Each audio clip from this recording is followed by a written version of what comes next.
Hello, everybody, and welcome to Oak Grove, Missouri. We're behind Oak Grove High School on the campus of Oak Grove High School, and we are ready for an MRVC conference matchup tonight.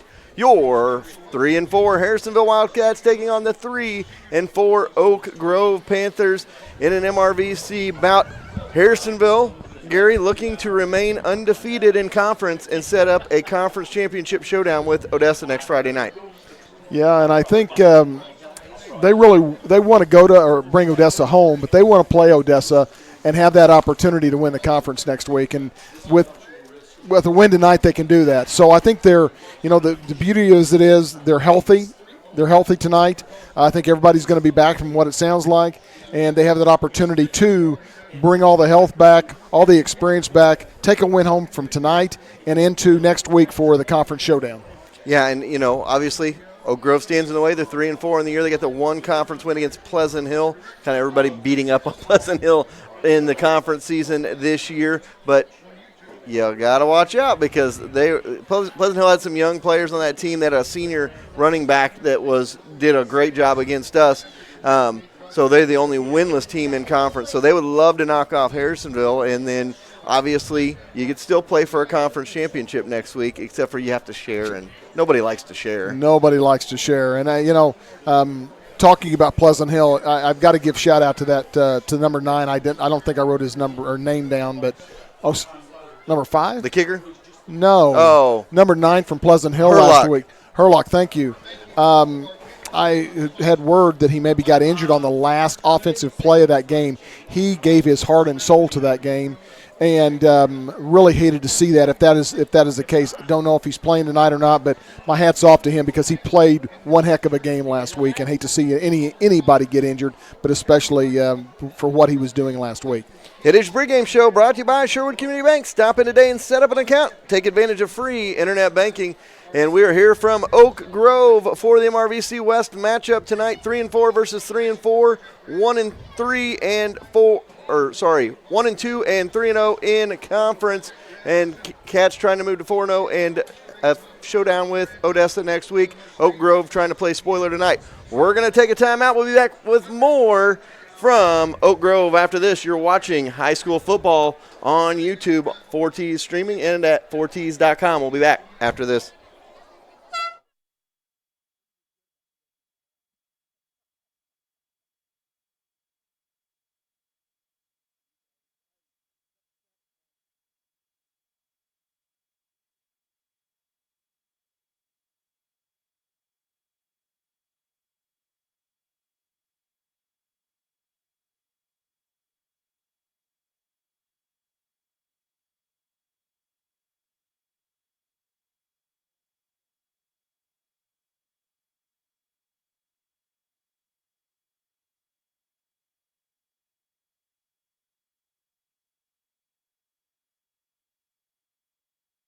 Event spaces come in all shapes and sizes. Finding the one that is just right can be a hassle. Not anymore. The Dickey Cottage is perfect for those extra large family gatherings, birthday parties, baby showers, and more. With a large kitchen to use, a giant dining room for everyone, and a living room area with a big screen, there is sure to be room for everyone to relax and feel right at home. So the next time you need a venue that is just right, call Sonia at 816-925-0588 and book your date today. The Dickey Cottage, the venue place.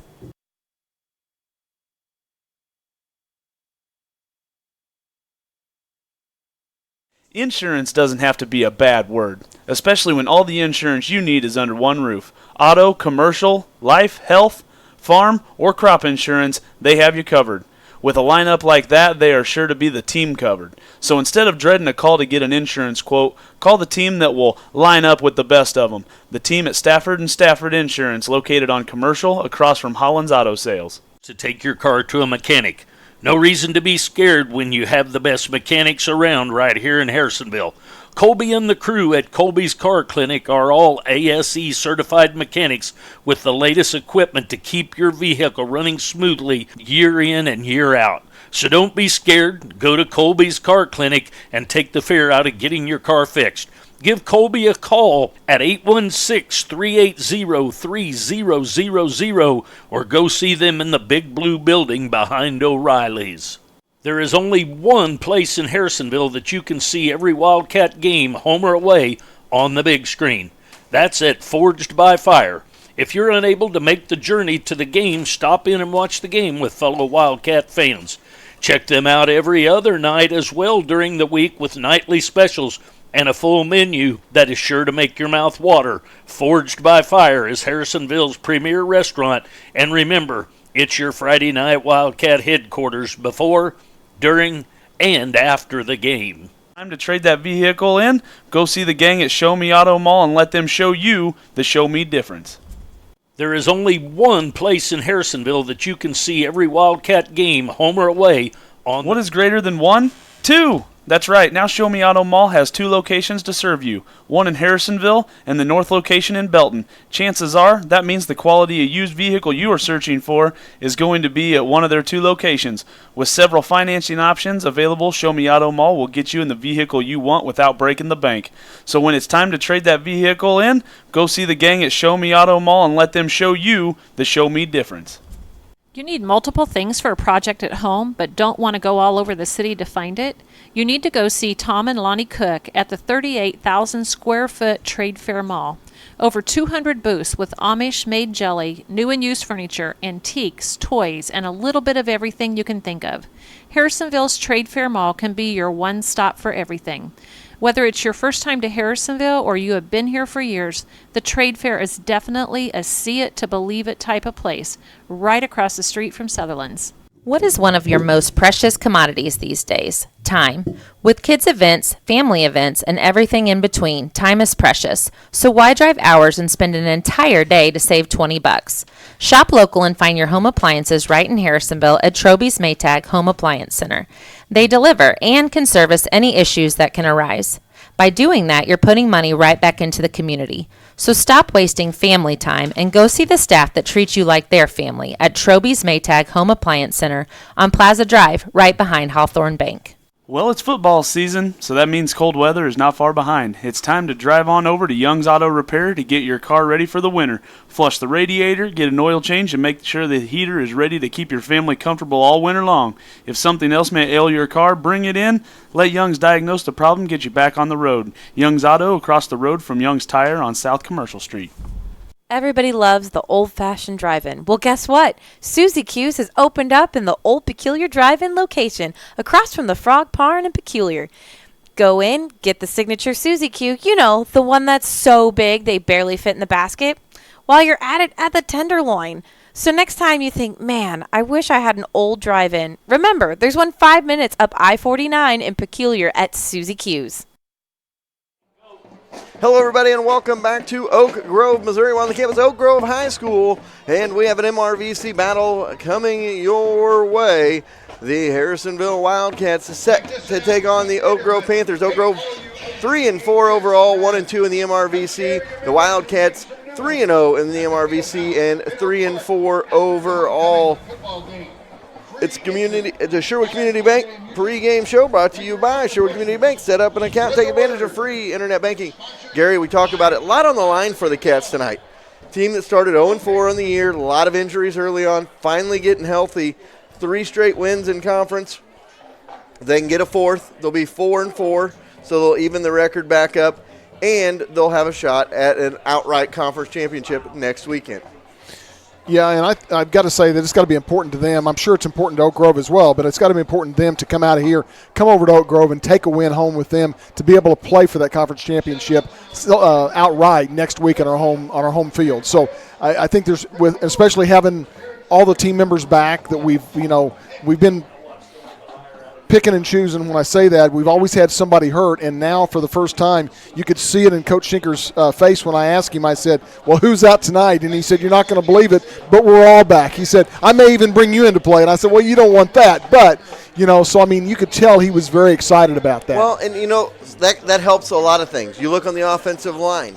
They've had so many injuries on that line, throughout the season. You had Keegan Rowe that was out for a while, and then you had Trevor Campbell that was out. So that forced other guys into position. Now you can move back Jacob Poisel to his natural position at the tight end position on the offensive side if you want to, and that helps with even more blocking as if Jace Reynolds needs more blocking. Already almost 1,300 yards rushing this year. Well, and also the past 7 games have given a lot of depth to this team. We were already young to begin with, and now with a lot of people having to next man up, step up, and play that position, it's given them a lot of depth going into this game, the next game, and then going into districts. Well, that being said, let's talk about some keys to the game tonight. First key up for me tonight is smoke and mirrors. And what I'm talking about, Oak Grove, they're going to run with the wing in the backfield. They're going to have all kinds of motion. They're going to go left, going to go right. They're going to have a lot of motion. You've got to not move. You got to stay your assignment. You got to stay assignment sound. You got to be disciplined against this offense. Yeah, and they really haven't. Harrisonville really hasn't been up against that type of an offense that's doing a lot of motion and stuff. So it's going to be after something that they're going to have to get. They're going to have to get themselves conditioned where just because you've got movement in the backfield doesn't mean that the snap is going. So right. Number 2, teeter-totter. Harrisonville's been a teeter-totter. Well, they've had the big kid on the teeter-totter all season long. They've been heavy on the run. They've got to try to balance that out. They did a little bit of a better job last week against Pleasant Hill, passed the ball a little more than they had throughout the season. They got to try to even that out. When you're getting closer to districts, you're going to have to be able to pass the ball and run the ball effectively if you want to move anywhere throughout districts and throughout the playoffs. I was looking at last week. It looks like they had like 8 or 9 pass attempts to about 26 or 27, so about 33%. And I said that in the pregame last week that I wanted to see a little bit more balanced offense of what we started with at the beginning of the year. Maybe not heavy pass, but a little bit of balance, getting back to how River is a little bit more, feels more comfortable in the passing game, but also utilize that talent that we've got in Reynolds this year, which after we're done with that, we're going to talk about some stats from last year, which brings up Reynolds again. So, well, and number 3, line in the sand. You got to draw that line in the sand, and you got to control offensive and defensive lines. That's where you win football games. The Cats are going to have to win that line of scrimmage tonight, and they're not going to let them cross that line. But they also, when you kind of go 2 and 3, when you mix those together, the pass rush has gotten to the Wildcats a little bit this year. The run blocking has been awesome. The pass blocking has been below average, and you got to attribute a little of that to they haven't done a lot of pass blocking. It's been more run, and so you're putting them in different situations. So it'll be interesting to see how that goes tonight. Yeah, they started the year off with heavy pass, and so they were doing a lot of the pass blocking. But then they, because of injuries and stuff and certain things happening, they started relying heavily on the run. And now that they've got hopefully have that balance back, plus they've having linemen out and having to step over in other positions, it's difficult to pick up your assignments when you're used to being a tackle or being a guard or whatever. So I think having everybody back, it's going to be a good opportunity for them to work on things tonight and hopefully bring out a win tonight and then take it back home next week. Yeah, so we'll see what happens, but those are my keys to the game tonight. If the Cats can take those 3 keys and take them and use them all night long, they got a good shot at a win tonight. Yeah, they do. And looking at last week, it's talking about Reynolds and looking at last year's stats, the score was 41-29. The Cats come out victorious. You may recognize number 23 from last year, Jaden Wilson. He had 122 yards, but our man tonight, Reynolds, on the road, on the team last year had 145 yards on 17 carries. So hopefully he can carry that from last year into this year. We only threw last year, I think, about 10 times. We're somewhat successful. We only had 93 yards passing, but we had 297 total yards of rushing with a total of 390 yards total offense. So, So I look for us to be able to be hopefully a more balanced, but bring Reynolds into the offense in a strong way. And for some reason, something about Oak Grove, we tend to start slowly up here, and that's you want to add a 4th key, get out of the gates quick, because that's something they struggle with up here in the past. And as you saw it, I was just looking at the game log from the first half to the second. They had an interception return for a touchdown, but other than that, they had some punts. They were on downs. They missed a field goal, and they had an onside kick so that they didn't get the possession. And then in the second half is when they went crazy. They went touchdown on 5 straight possessions, and then the game was over. So yeah, and You're right. Even when Zach was playing, it seemed like we always started slow. This may be one of those games that you want to receive. I always like to see us defer if we win the toss, but sometimes this up here in Oak Grove, it seems like to really haunt us. And but you're right. We need to start off fast. All right, well, we'll take another timeout. We'll be back with more on your pregame show brought to you by Sherwood Community Bank. After this, you're watching high school football on 4Ts.com and 4Ts streaming on YouTube. Everyone needs a kickstart at about 2 o'clock in the afternoon. So go see the team at Sonic of Harrisonville to kick away those afternoon blues with an ice-cold soda full of caffeine to kickstart that energy. The best part, 2 to 4 p.m. is happy hour, so you can kick away the cobwebs for half price. And while you're at it, don't forget to grab an afternoon snack with some cheesy bites or jalapeno poppers. Also, go to the 4Ts.com and sign up for the Wildcat Kick Contest. So kick away those afternoon blues and get to Sonic today. What do you look for when you're buying a used vehicle? How about honesty and integrity, along with a reliable vehicle? That's why you should turn to Steve Holland at Holland Auto Sales. Selling reliable vehicles in Harrisonville for 35 years means Holland's will be around when it's time to buy. At Holland's, you get more than a nice vehicle. You get a friend in the car business. The where the grammars go, Holland's Auto Sales, and ask for Steve. At Farmers, we've seen almost everything, so we know how to cover almost anything, even a swing set standoff.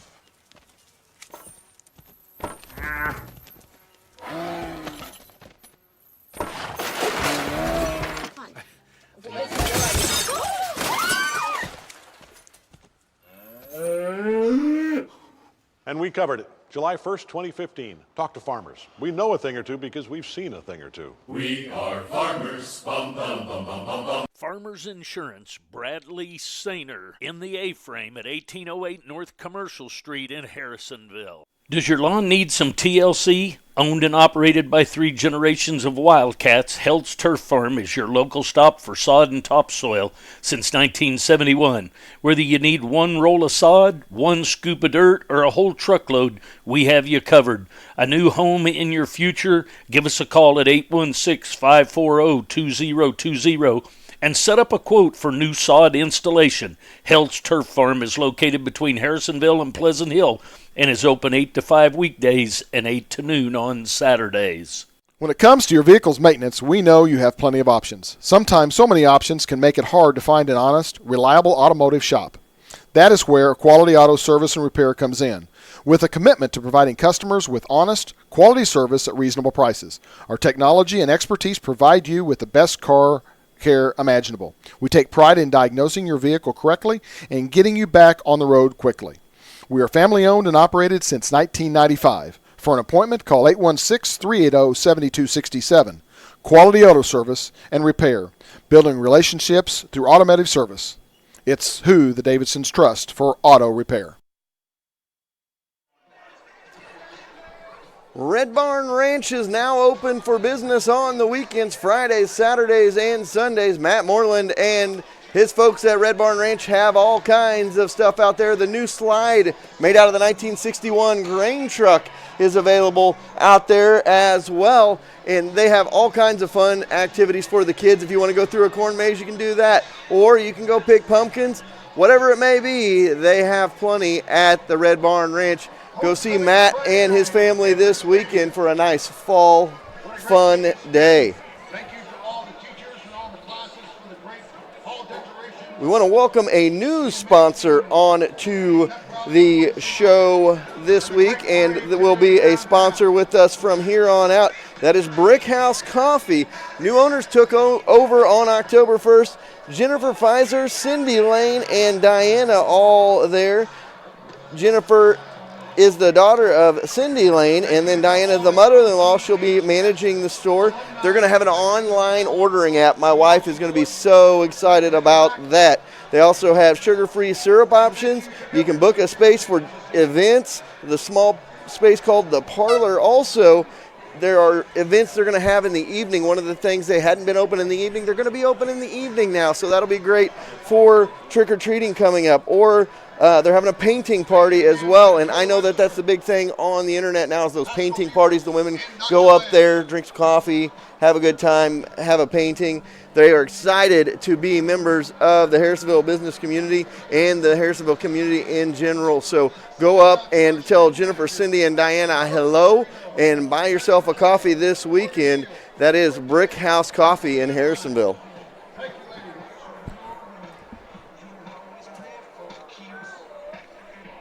Upcycled Orchard just south of Harrisonville on 7 Highway. Another great family fun ranch in the fall time for the Wildcat folks to go and have adventures at. They've got plenty of stuff for the kids. They've got the big corn pit with a slide. They got the slides outside made out of straw, and you can slide down those as well. They have all kinds of things. The pumpkin patch, of course, next door. And they have the Upcycled Orchard for cider donuts and cider, whatever it may be. Some apples, a few apples probably still left out there as well. Jeannie Middaw and Chad Middaw do a great job out there. The Upcycled Orchard, and right next door at the farm in the cider house is the pumpkin patch and all the activities. Go and see them this weekend as they're open all weekend this weekend. We've all been there before, needed to deposit a check in our account but nowhere near our bank. That's where Hawthorne's Bank's mobile banking comes in. Simply open your mobile banking app, take a picture of the check, and presto, the check's been deposited. Hawthorne Bank has the big bank convenience with small town roots. So if you want a friendly, quick, and convenient service in a hometown bank, go see our friends at Hawthorne Bank next to Troby's on Plaza Drive. Every team has the same characteristics, including having each other's back. That's the motto the team at Schroeder Chiropractic lives by. With 2 chiropractors, 3 therapists, and an amazing office staff, they got your back. They will take care of your aches and pains and have you feeling like new in a warm, family-friendly environment. Schroeder Chiropractic has the community's back as well, being actively involved in bright futures in Harrisonville youth sports. Whether it's aches and pains or getting involved in the community, Schroeder Chiropractic has your back. This is Gary Davidson, and if you're looking for an honest, reliable heating and cooling company, look to where I look, Sherwood Heating and Cooling. Owner David Vogt has 25 years of industry experience and has been in business the last 10 years in Garden City. They are a Carrier equipment dealer and can provide ductwork, design communicating equipment, and thermostats for new homes. Not to mention servicing all makes and models of furnaces and air conditioners in the Bates, Cass, and Henry County area.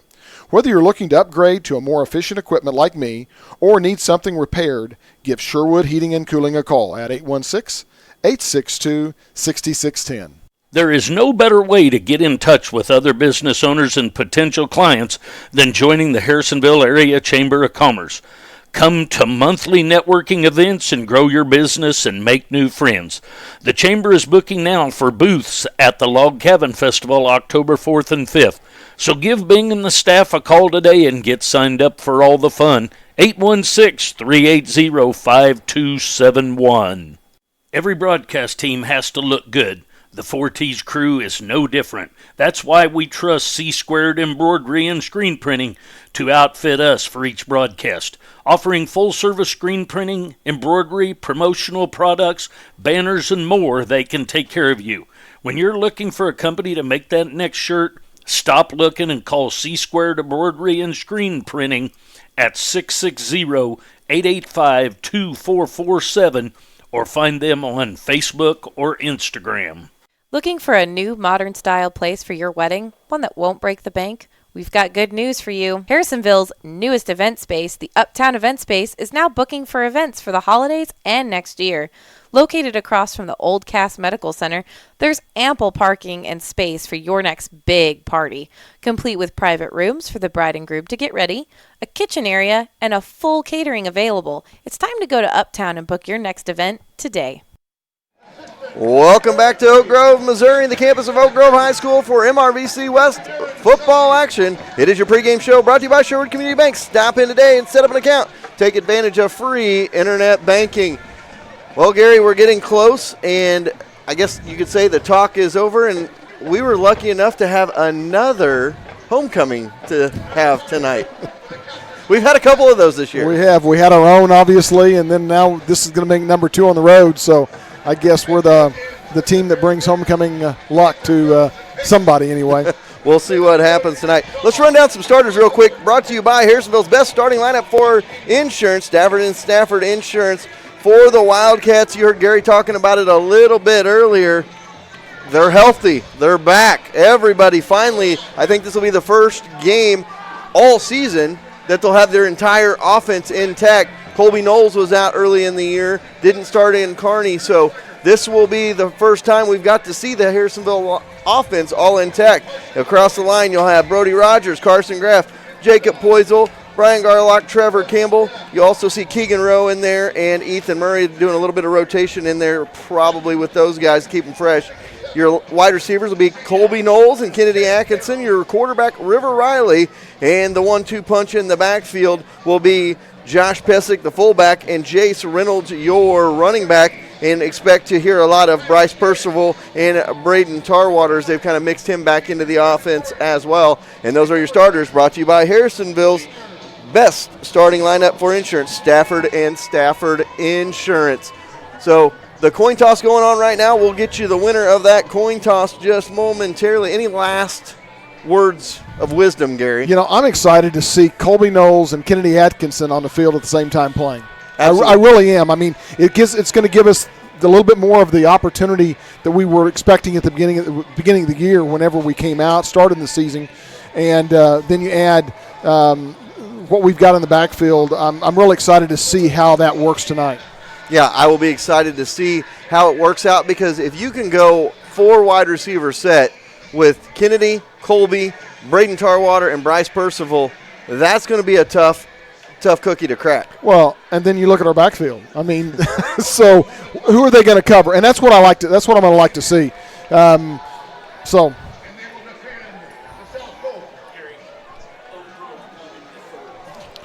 We just got from Jerry Elgrove won the toss. They deferred, so Harrisonville's going to receiving. So Harrisonville's going to be going left to right or north to south. All right, okay. I've got you directionally challenged now, but the coin toss was brought to you by Hawthorne Bank. Take that extra coin into Hawthorne and start a savings account today. Thanks again for joining us for the pregame show brought to you by Sherwood Community Bank. Stop in and set up an account. Take advantage of free internet banking. We're ready for some high school football from Oak Grove, Missouri. Cats going to get the ball to start things off. This kickoff brought to you by Young's Tire and Wheel Center. Kick those old tires to the curb and go see Young's Tire and Wheel Center for new tires. And it is your Sonic Kick Contest. If the Wildcats return a kickoff or a punt for a touchdown, one lucky fan is going to win a Sonic gift card of $120. Our pot is up to now, Gary. Do we get to split that at the end of the year if nobody returns it? I don't know. We may have to ask Ed about that. Tonight's contestant is Bobby Owen. So Bobby Owen, if the Cats can return this kick or any kick in this contest for a touchdown, you will win a $120 Sonic gift card from Sonic of Harrisonville. However, I think we're going to have a hard time returning kickoffs. Watching the kicker at the beginning of the game, he was kicking 45-yard field goals and making them by 15. And so some of the individuals in the booth with us from Oak Grove was telling us, I think as an 8th grader, he made like a 47 or 48-yard field goal. So to give a little bit of shout-out to him, his name is Ricardo Delgado, and he's quite the kicker, so we probably won't. Hopefully we can hold him to a 4th down and maybe we can return a punt, because I don't know if we're going to be returning any kickoffs, because I think they're probably going to be all going in the end zone. And he's going to get the win here in the first quarter, which means he'll probably want it in the 4th quarter as well. And here we go. This is booted deep, and Knowles just going to let it bounce. He probably could have returned it, but let's start fresh right at the 20-yard line for the Wildcats. So River Riley and company and the healthy Wildcat offense takes the field for the first time all season long. So let's see what the Cats have up their sleeve. You never know. They may just bust out into full-fledged spread offense here. I would be completely shocked if that happened. And, of course, they're not. They're going to go into the I formation. Well, you got Cecil in there. So you got 2 wide receivers set out to your left side. Under center they go. And first hand off to Reynolds. And Reynolds breaks into the second line of defense there. The linebacker trips him up about a 5-yard. About a 5-yard gain. They're going to give him 4 on that. Going to bring up 2nd down and 6 for the Wildcats from their own 24-yard line. Wildcats in their home or their away. White tops, white bottoms, blue numbers, blue stripe down the pants, blue helmets, Wildcat on one side, number on the other one. Oak Grove in their home black tops, black bottoms with the orange numbers and the black lid. Here we go on 2nd and 6. Reynolds nowhere. Oak Grove all over it, going to bring up a 3rd down. He's going to lose a yard on that one. 3rd down and 7 coming up for the for the Wildcats against the Oak Grove Panthers here. Well, and you could see that they're playing a 4-4, it looks like, but they're sneaking up on one side. So the linebacker got around and was able to get in the backfield to make that stop. So hopefully we'll get a first down here. I'd like to be able to start the game with at least a first down. And we'll see what the Cats do on offense. They're going to spread it out a little bit here. They're going to go 2 wide receivers to the left, 2 to the right, shotgun formation. Reynolds with Riley in the backfield on 3rd and 7. And Riley looking to pass. He's got time. He delivers, and short and incomplete. Not sure where Riley was throwing that one. He had tar water over the middle, but it's incomplete, and the Wildcats are going to have to punt and Gary. What happened? The Cats start slow in Oak Grove. So a 4th down coming up for the Cats. They're going to have to punt this one away.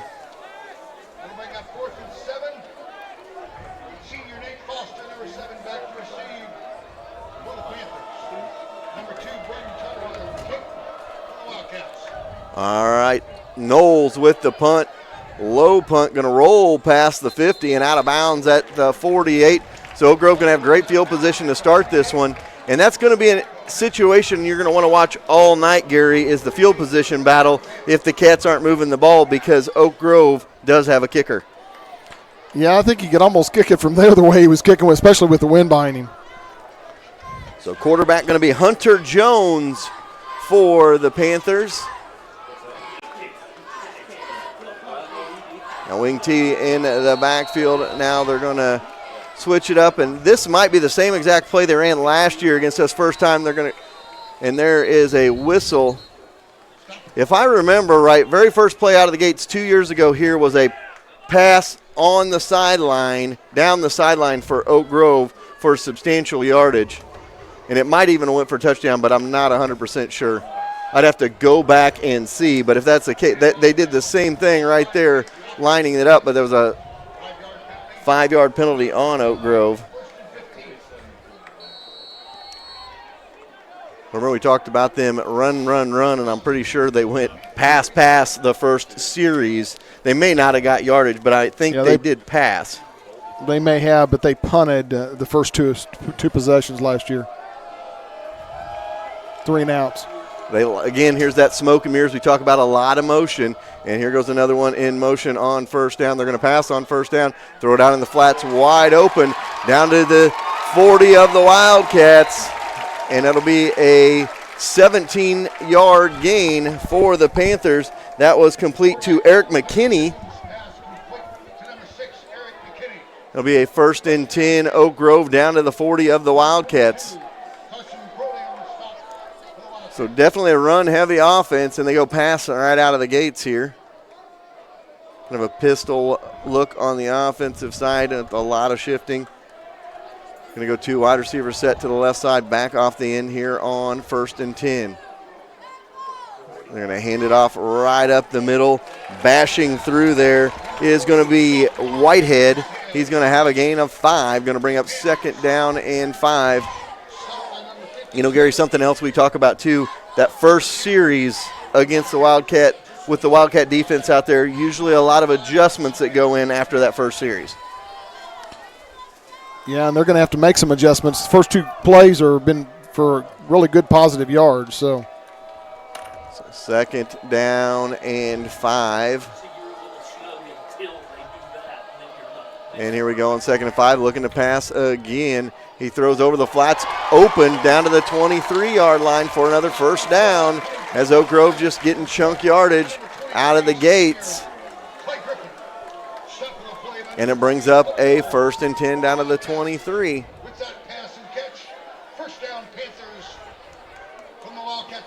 So 1st and 10 down to the 23 of the Wildcats, getting the play from the sideline quarterback Hunter Jones. 2 backs flanking him, back behind him as well in that pistol offense. They go with a back off then, wide receiver left, wide receiver right in motion. They're going to go with Marsh. And now they're going to go handoff, and right up the middle they go, right at the Cats. That is 23 Griffin. He's going to have a gain of a couple. They're going to give him 2 on that one. Going to bring up 2nd down and 8 down to the Wildcat 21-yard line. So ball at the 20, or they're going to mark it at the 20. It looks like, so they're going to give him 3 on that. Far side judge had it 2, and then they moved it up to 3. And shifting out of that formation, 2 wide receivers far side. Back off the end. Handoff goes up the middle this time again. I think that might have been Whitehead again.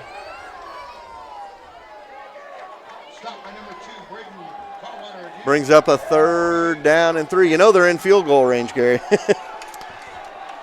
I would say. So 3rd and 3 coming up for the Panthers. Looking to the sideline for the play call. 20 seconds now on the play clock. No score, 7:50 to go here in the first quarter of this one. Jones brings his team to the line of scrimmage. Wide receiver McKinney flanked out. They're going to take Marsh out there as well. 2 wide receivers and go in motion with a 3rd. And they're going to look to pass this time in the flats and bounce it to the receiver for an incomplete pass, and that brings up 4th down for the Panthers. And he was wide open, and they're not picking. That's the same play that they had a while ago where he got 12 yards. They're not picking that player up as he comes out of the backfield. They're going to have to work on that because there wasn't anybody within 5 or 6 yards of him. And here comes the kicker, Delgado. It's going to be a lined up from about the 23, going to be about a 33-yard field goal attempt from the left hash for Delgado to give the early lead to Oak Grove. Good job on the defense to stiffen up and allow a field goal attempt here. Kick is up. Kick is no good. Missed it to the left. So that means the Cats will take over, and no points for Oak Grove. 0-0, and the Cats get the ball back for the second opportunity. So they made some adjustments. I mean, the run game was there for Oak Grove. If I'm Oak Grove, I stick with what's worked all year. Instead, they tried quite a few passes on that one, and the last one was an incomplete on 3rd down, and they came out of it with no points. However, now the Cats need to capitalize and take care of business here. So the ball at their own 20. 2 wide receivers set to the left side. I formation, Pesic in front of Reynolds in the backfield, Riley under center. Here we go on the second series for the Cats. And Riley looking to pass. He's hit as he throws, and there's a penalty flag as Knowles was trying to get loose, and that was Delgado on the coverage. Just said, I'm not going to let him have an easy catch right there. We'll see if it was holding or pass interference. I would have gone with the pass, or I would have gone with holding on that one, as he was not letting him get free, but they may go just straight pass interference. And that's what they'll do. So that'll be an automatic 1st down for the Cats. And the clock was running. I don't know why the clock was running after the field goal, because it should have been stopped and it should have started at the play. So I'm not sure why. As that play started, the clock was already running. So Cats get their first Troby's Maytag Home Appliance Center 1st down. Think Troby's first when you think Home Appliance. Comes via a penalty. Wide receiver left, wide receiver right. Here comes Riley on 1st and 10. Hands off to Reynolds, and that defense is all over it on 1st down. Make it 1st and 10 into a 2nd and 10. See if he got any yards. They're going to mark it right at the 35, so no gain on 1st down for Jace Reynolds. And we've seen this a lot early on in games, Gary. Jace not getting a lot of yardage, and they go over to the sideline, they watch a little film, and then he seems to start finding those seams. Yeah, and they may, trying to get the matchup on the line because they're playing a 4-4. I don't know that they've played it's been a while since they've played a team with a 4-4. So Cecil and Knowles out to the left side, under center Riley, and the Cats. There's a penalty flag here. Quick penalty flag. I didn't see movement, but doesn't mean there wasn't movement on the inside. Oh, and lined up in the neutral zone are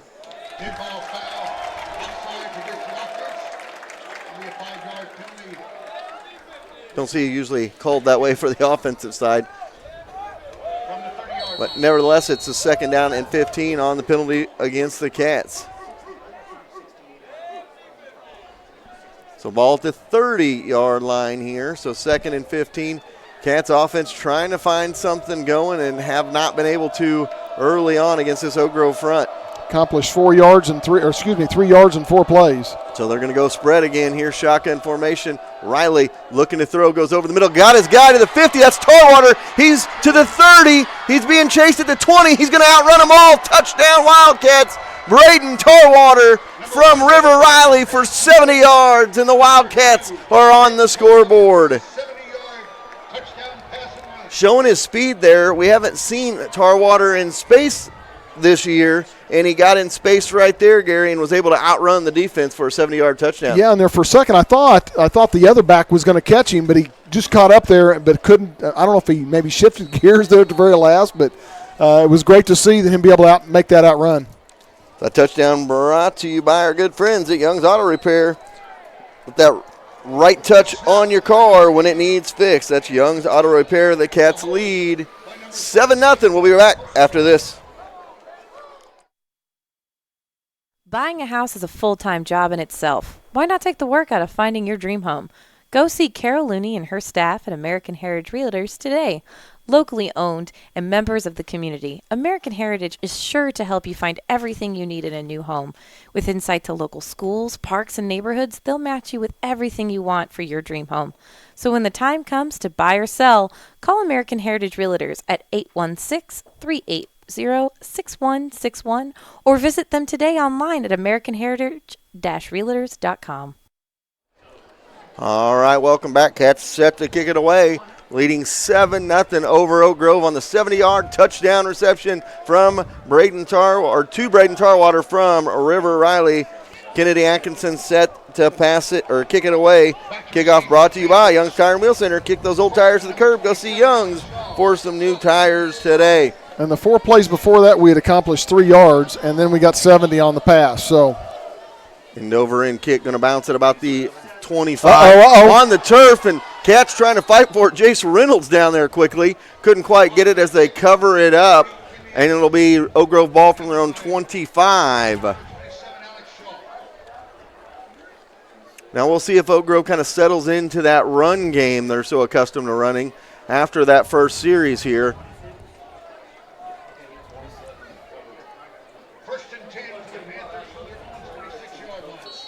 Three running backs surrounding the quarterback as they move out of that play. That was Jones, the quarterback. 2 backs off the end. They're going to go in motion, fake to Marsh, and go right up the middle with it. Handoff goes to Griffin. He's up to the 30 and is barreling forward to about the 32. A host of Wildcats, including Colby Knowles and Colin Carruthers, in on that one for the Wildcats. They're going to give him 7 yards on the carry. Going to bring up a 2nd and 3 for the Panthers from their own 33-yard line. Jones at quarterback. 2 backs surround him now. 2 wide receivers are going to go in motion with Marsh. Fake the handoff to Marsh. Handoff in the backfield. Nowhere to go for Griffin as he is going to lose a pair, and it's going to bring up a 3rd and about 5 for Oak Grove. Pushes it back to the 31, so 3rd and 5 coming up for the Panthers here as the Cats were not fooled on that 2nd down run. You always know when it's October on a football field as the pink starts showing up, as a lot of the Wildcats got the pink tape. Breast Cancer Awareness Month, of course. So 3rd and 5 coming up, and Oak Grove going to call a timeout. We're here in the first quarter. 7-0 Cats. We'll take a timeout as well. It's important to have a local bank. Sherwood Community Bank is the area's only locally owned bank. It's nice when your local bank is also up with the times and provides you with internet banking and a mobile banking app. We are all so busy, so sometimes being able to jump online or use an app to transfer funds at the click of a button is the easiest way to bank. So go to one of Sherwood Bank's 4 convenient locations in Urick, Creighton, Garden City, or Harrisonville and set up an account today. And don't forget to download the Sherwood Bank app. All right, welcome back. 3rd and 5 coming up. I always love when we know we got people watching and listening. Multiple text messages from Ron Allschlager, our former videographer, and, of course, Michael Culpepper as well, both said, hey, flip the scoreboard, as Jerry was going to flip it over. 3rd and 5 coming up. Wide receiver is flanked out to the far side. Now they're going to take Marsh over there, go Whitehead off the end, and Griffin in the backfield with Jones. And they're going to look to pass it to Griffin in the backfield. A backwards pass, and he's not going to get a first down. Only gains about a yard, and going to bring up 4th down and 4. More than likely, Oak Grove is going to have to punt it away.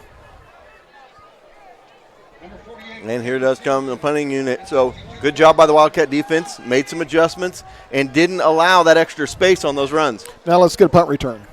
There you go. You're right. If the Wildcats return this kick for a touchdown or any kick during the game, Bobby Owen will win a $120 gift card from Sonic. If they do not, it'll go up $10 and be $130 next week. He will get a $5 gift card just for playing.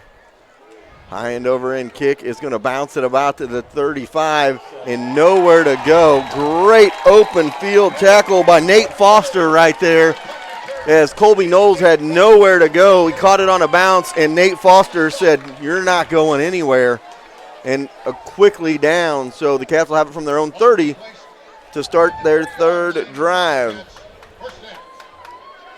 See if the Cats can get their offense going and get a drive together this time. I mean, we all like the 70-yard touchdowns, but we'd also like to establish the run game a little bit as well. Keep that defense honest. So 1st and 10 coming up for the Cats from their own 30-yard line. 7-0 our score, 3:57 to go here in the first quarter. Atkinson near side, Knowles to the far side. I formation in the backfield. And Riley hands off for Reynolds, and Reynolds again got maybe a half a yard on that one, but nothing doing. Brings up 2nd and 10 for the Wildcats. So a 2nd down and long coming up. And always the bad thing about no gains or short gains on that 1st down, Gary, you get limited on what play call you want to go with on 2nd down. Yes, you do. Wide receiver left, wide receiver right, under center is Riley on 2nd and 9. He's going to hand off again to Reynolds. Reynolds busts through the line that time, going to get 5. It'll be a 3rd and 4 from about the 36-yard line. Ask the Broncos how that worked out last night, Gary. They had 3rd and 8, 3rd and 9, and Joe Flacco was not a happy camper at the end of the night. 9 quarterback sacks by the Cats, or by the Chiefs last night. We'd like to see 9 sacks by the Cats tonight. Last night, 9 quarterback sacks by the Chiefs defense, the much maligned Chiefs defense that has been giving up chunk yardage. I think that was partially because of a step up. Absolutely. Wide receiver left, wide receiver right. Under center's Riley on 3rd and 4. They're going to hand off to Reynolds. Reynolds tries to get to the outside, and open field tackle, great open field tackle right there by Marsh, and the Cats are going to have to punt. Marsh read that one the whole way and was not fooled and was able to run down the speedy Jace Reynolds, and the Cats are going to have to punt from their own 35. So the Panthers defense holds serve here and going to get a chance to get the ball back and get back to a tied ball game. Cats lead 7-0 with 2:05 to go here in the first quarter. Knowles and Norris back there. And it'll be Norris to punt it away this time. Bounces at the 35 and goes sideways at the 35-yard line. So Norris Vance with the kick. That wild 2 punt formation. One left-footed, one right-footed kicker. Vance gets it down to the 35. And it'll be 1st and 10 Oak Grove from their own 35.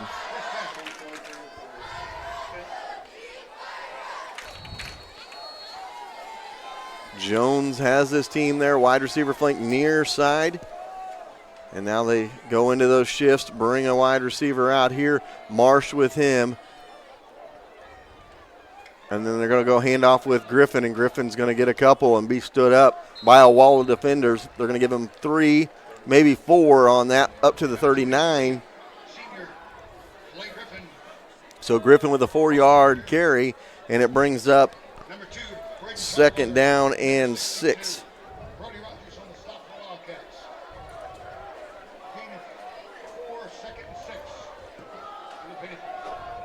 I know they're complaining about the dead darkness of it. So 2 wide receivers to the left, 2 to the right. Cats showing blitz. They're going to throw it out in the flats for Marsh. Good open field tackle out here on the near side by Percival. Only a gain of a yard. Going to bring up third down and 5 for Oak Grove.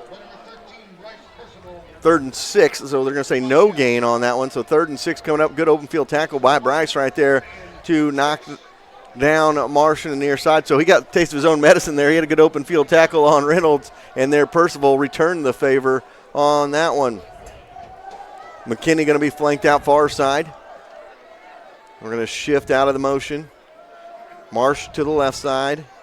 Watch that back go in the flat. So they're going to go in motion, fake the handoff. They're going to go deep to McKinney, and he overthrows him. Going to bring up 4th down and 6.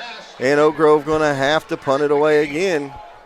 Defending on the play, number 22, Carson Crowley. I can always be the guy that questions things happening on the field as I broadcast. I don't understand why teams always go away from what works in the early going, as we're used to seeing Oak Grove run the ball quite a bit and effectively, and they've gone pass heavy here in the first half of this one. 3 wide receivers to the far side, 1 to the left. Their punt is away, and it's going to bounce at about the 25 and roll dead at the 20. And they might have put it up at the 22. Maybe he touched it at 22. That's where they're going to roll it dead. So the Cats will take over. 13 seconds to go here in the first quarter. Cats lead 7-0 and the ball. Harrisonville's only had a total of 8 plays. They've started on the 20, 3 and out, started on the 20, 2 plays, touchdown, 70-yard touchdown pass to Tarwater, and then started on the 30, 3 plays and out. So hopefully we're going to be able to get something started to have more than 2 or 3 plays. Bringing the offense onto the field here. Looks like Percival may be coming in on this set, so they may be spreading it out a little bit here. Wide receiver far side, 2 wide receivers left side, shotgun for the Cats on 1st and 10. And they're going to fake the handoff to Reynolds, throw it in the flats, and complete for about 5 yards. I believe that was Miller, and it was the tight end for a gain of about 6 on the crossing pattern. So gain of 4 makes it 2nd and 6, and that'll end the first quarter. We'll take a timeout. Cats lead 7-0 after 1.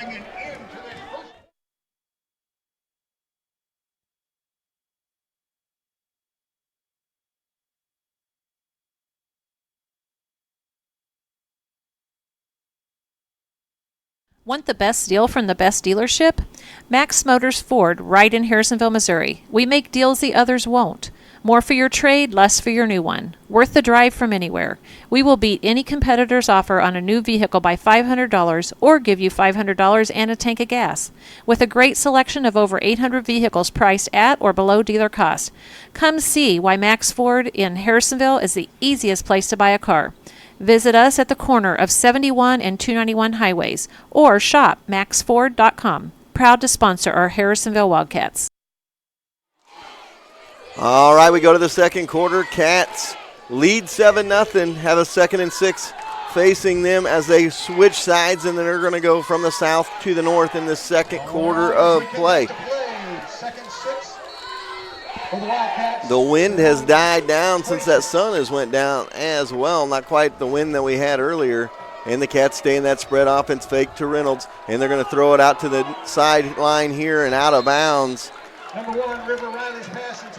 And that quick pass right there, Gary, comes from some of those hits he took earlier in the year right there. He did not want to take a lick in the pocket. Yeah, he felt the pressure coming from the right, and he wasn't going to stay. He wasn't going to hold on to it too long. So a 3rd and 6 coming up now for the Cats with 11:56 to go here in the first half. So 2 wide receivers to the near side, 2 to the far side. Shotgun for Riley on 3rd and 6. And Riley looking to throw. He's going to go down the sideline, and again he overthrows his intended target. Incomplete. Riley's pass intended for number 13. It looked like Colby Knowles cut his route off right there. And now the Cats are going to have to punt it away. Marsh on the coverage. Brings up 4th and 6 for the Wildcats. And you can tell we've been a run-heavy offense this year because right now the passing game is rusty. And Rivers getting rid of it quickly, and his receivers are not getting to the ball. That one looked like miscommunication. Norris, Vance, and Colby Knowles back there to punt it away. And they're going to get it to Norris Vance, and he gets a good one away back to about the 38-yard line. To the outside goes the punter, or the returner.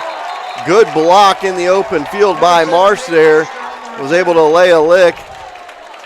But Knowles is down on the ground at about the 40, so there might have been a defenseless block. You know, you used to be able to do that back in the day, those crack blocks, and I think Colby was coming across the middle and got laid out on that one. So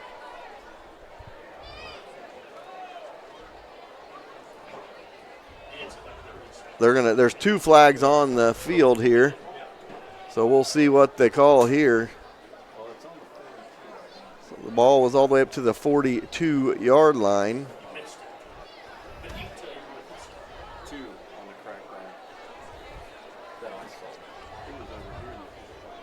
So 4th down, it was 4th and 6. And they're discussing it here on what's going on. When there's penalty flags out there, you usually know. We have a holding call against the Panthers. So this could be one of those. Wonder if it's a double penalty, because that does happen sometimes as well.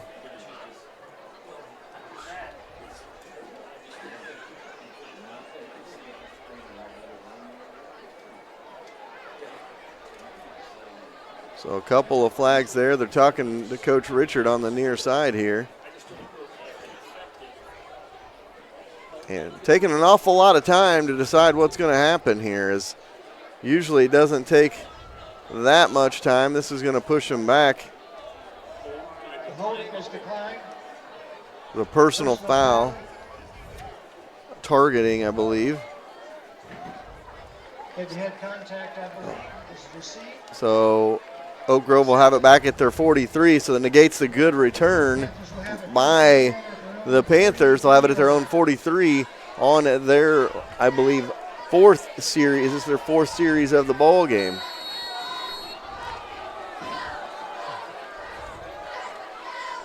We do know that the feed is a little dark, so we're hoping to fix that, but the lights are actually in front of us, and I think that is hampering our vision. The throw to McKinney out in the flat on the far side is good for about 17 yards. So it'll bring up a 1st and 10 to the 40 into Wildcat territory. So again, Oak Grove goes to the pass. Have not passed a ton this year, but have been intent on passing in this one so far. They get another 1st down to the 40-yard line, trying to maybe open up that offense in that running game a little bit. McKinney flanked near side now. And they're going to reset here. They're going to go with Whitehead off the end. They're going to go in motion with Marsh. And they're going to hand off to Griffin. And Griffin goes nowhere. Cats were in the backfield ready for it. Griffin brought down in the backfield. See if that looked like Tarwater, the first one there, loss of a yard. So, you know, we talked about it in pregame show, Gary. I said smoke and mirrors. There's going to be a lot of motion. And, you know, the Cats are staying set there. They're letting them go through all their motion routine, and then they're set and just going with a normal kind of a handoff is all they're really doing after all is said and done. But they're not picking up when someone goes in motion. They're not picking up either the motion person or the other one that's coming out on the flat. That's 3 of their passes have gone for long yardage. And again, they're going to go out in the flats and throw it to McKinney. He's going to have about a 7-8 yard gain. We'll see. They're going to mark him all the way down. He's going to get about 9 out of 10 out of that. He's going to be all the way down to the 32. And again, they throw it out in the flats for McKinney. So third down for Oak Grove from about the 31-yard line. And that's 3 receptions for McKinney, 39 yards. So they go Whitehead off the end as they move Marsh outside. They're going to go in motion with Marsh this time. Fake handoff to him, go to Griffin, and Griffin into the secondary. Good open field tackle by the Wildcats, and Carson Crowley down at the 21 saved a touchdown right there, and it brings up 1st and 10 down to the 21. I just talked about how good they've done on the defensive side with not getting beat by all those motions, and then 2 plays in a row they gain chunk yardage. So 1st and 10 down to the 21. Jones, the quarterback. He's got Whitehead, Griffin, and Marsh back there, and then they switch everybody. They're going to go 2 wide receivers to the left, 2 to the right, shotgun formation with Griffin in the backfield. Throw it in the flats and incomplete. Out of bounds as looked like Marsh just tripped out there. Either that or he didn't want to get because we had a defensive player that was bearing down. Yeah, that's a good word. Bearing down on him. So 2nd and 10 coming up from the 21-yard line. Jones. Again, McKinney, he's the wide receiver they throw to most often. He's far out there on the left side. They take Marsh out there with him as well. And now clear to the backfield with Griffin and going to hand off for Whitehead. And Whitehead's going to get about 4 on that one down to the 17. So a 4-yard gain brings up 3rd down and 6 for Oak Grove. Brings up 3rd and 6 now for the Panthers. So 7-0 our score, 9:15 to go here, first half. Cats with the lead. Oak Grove trying to even it out here. Cats trying to get a stand on 3rd down and maybe hold to a field goal opportunity. McKinney near side. In the backfield is full. They're going to spread it out now.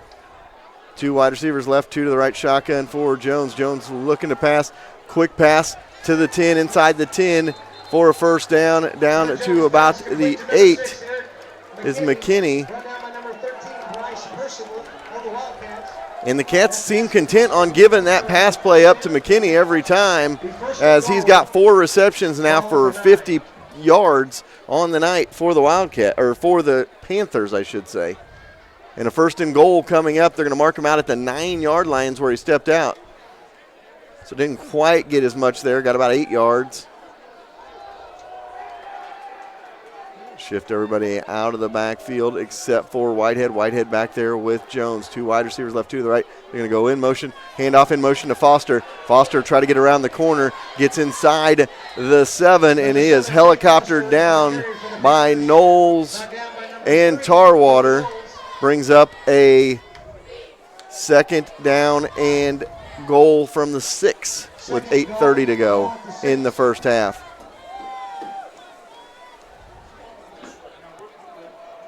It's already an 8-play drive that started at the Oak Grove 43-yard line down inside the 10 now in the red zone. So try to spread it out here. 2 wide receivers out that far side. They're going to go in motion, try to go back the other way. No, they're going to hand off right in the backfield, and the Cats are all over it there. Carson Graff. Also, it looks like Jacob Poisel in on that one. A loss of a pair brings up 3rd and goal for, no gain there. 3rd and goal from the 6-yard line.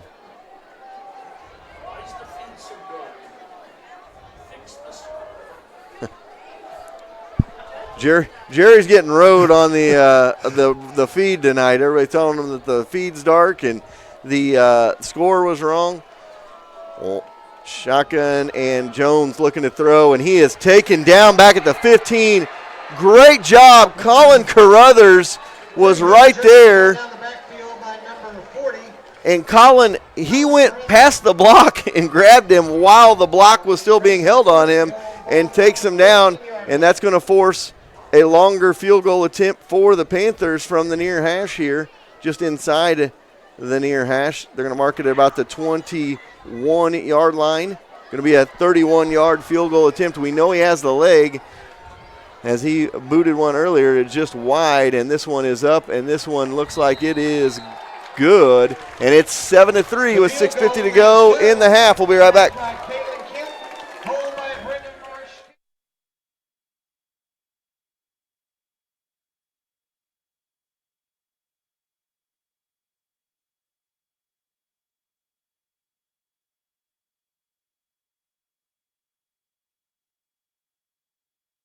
Atkinson Funeral Home and Cremation Services have been serving families in the area since 1929. The Atkinsons take great pride in being members of the community.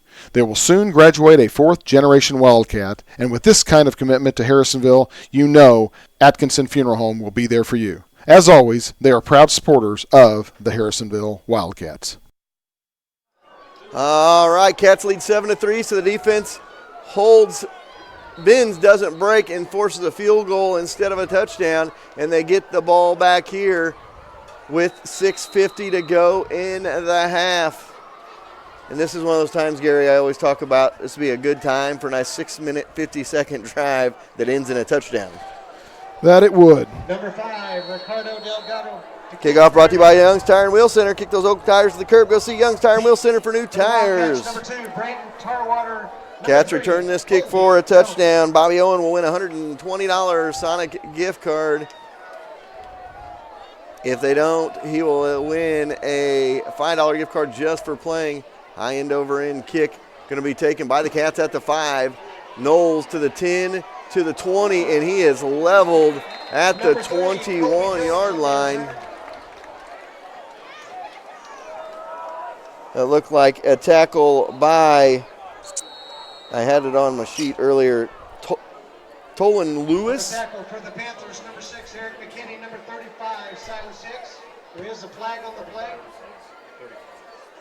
So there's a flag as well. If that was holding on the Cats, then that'll push it back.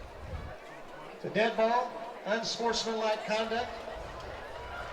And I think they called taunting on that because I saw 55 after the hit kind of stand around for a minute. I don't know that that's what that was, but nevertheless, that gets the Cats up to better field position up to the 36-yard line.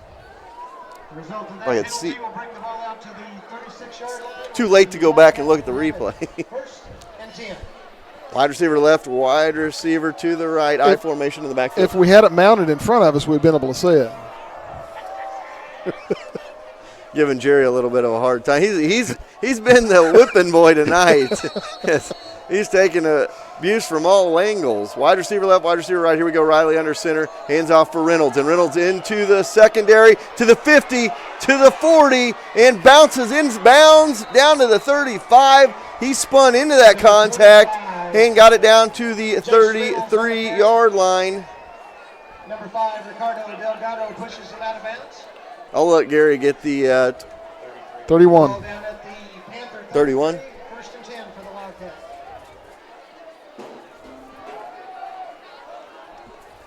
32, I think. They're down at the 30, They're they're down at the 33-yard line. So 31 yards on the carry. I'll trust. And this time they go to Pesic, and Pesic goes nowhere. Is blocked at the line of scrimmage. And that was our first down of actually. We had one on a penalty, but that was our first down. And we had our patented pancake block there from Brody Rogers. Looked like that was on, I believe, number 21, Richard Lopez. 2nd and 10 coming up. Wide receiver left, wide receiver to the right. Riley looking to pass. He throws down the sidelines into double coverage. Picked off by Marsh. Down at the 6-yard line. The thing I see from River right now is River's not looking anybody off. He's going right where he knows he's going. He's looking his target down, and Marsh saw that, and he was able to go over, get his foot in bounds, and stop that one and get a turnover. Panthers will have the ball 1st and 10 at their own 6-yard line. So Riley throws it down to the 6, and it's picked off by a good athletic play by Marsh. on the far sideline to get his feet in bounds. Ball at their own 6-yard line here with 5:39 to go in the half. And Oak Grove looking to pass again. They're going to go deep this time. And Percival picked it right back off. And he's got the ball, and the Cats return the favor at the 36-yard line. So the Cats offense going to be in good field position again, right about where they were, Gary. Yeah. Ball at the 36, 1st and 10 for the Wildcats. So back to back. And I'm not sure. I don't know if Colby Knowles is all right watching it from here, just seeing some of his mannerisms after that hit he took in the middle of the field. It's going to be Tarwater and Knowles to your far side. Percival off the end. Cecil to the left. And they're going to go in motion. They're going to flea flicker it here. And now they're going to chuck it down field for Knowles. Tarwater into the end zone for 6. We'll see there was a penalty flag. We'll see they call offensive or defenses. And Wildcat touchdown. There is a flag on the play.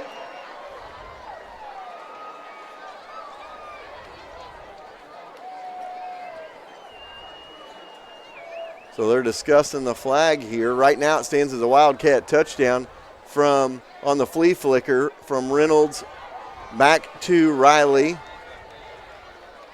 And the Cats coming out as though, and the touchdown is good. The touchdown is good. Pass interference. This is on the defense's decline. So 2 long pass plays from to Tarwater from Riley. And the Cats lead 13-3. Extra point coming up from Atkinson. The hold from Percival. The kick is up. The kick is good. Kennedy doesn't make it pretty, but he makes it through. That touchdown brought to you by Young's Auto Repair. Allow them to give you that just right touch on your car when it needs fixed. We'll take a timeout. We'll be back with more on YouTube streaming, or 4T streaming on YouTube. Hi, I'm Lacey Dom. Hi, I'm Cameron Chenoweth with American Family Insurance. And as I was saying before I was cut off, I'm Lacey Domnick with Shelter Insurance. As you can see, we're both competitors off the field. However, since we're Harrisonville alums, we both still love the Wildcats and this community.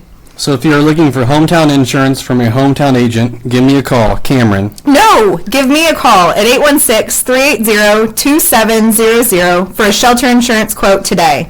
Or for the best quote, give me a call at 816-380-3996 for an American Family quote. We know you have options, so we want to team up to give you the best options in insurance. All right, welcome back, and good question brought up by the Oak Grove guys that are in here that are doing stats with us. That was a pass interference on the touchdown. I normally thought you'd decline it and it's over, but they applied it on the kickoff. Only on a dead ball. Normally, dead ball is the only time that I would think that it would be on the kickoff. I mean, after the touchdown. But so Kennedy Atkinson going to kick it off from the Panther paw on the Oak Grove side of the field from the Oak Grove 45. Kennedy going for a touchback here. He hasn't had one all year. So 14-3 the score, 5:24 to go in the half. Atkinson boots it deep, and it is a touchback by the Wildcats. And Oak Grove will take over on their own 20, down 14-3. So I'm finally caught up after all those one-play drives. I mean, it was one play drive, and then another one-play drive touchdown. So I'm finally caught up from that.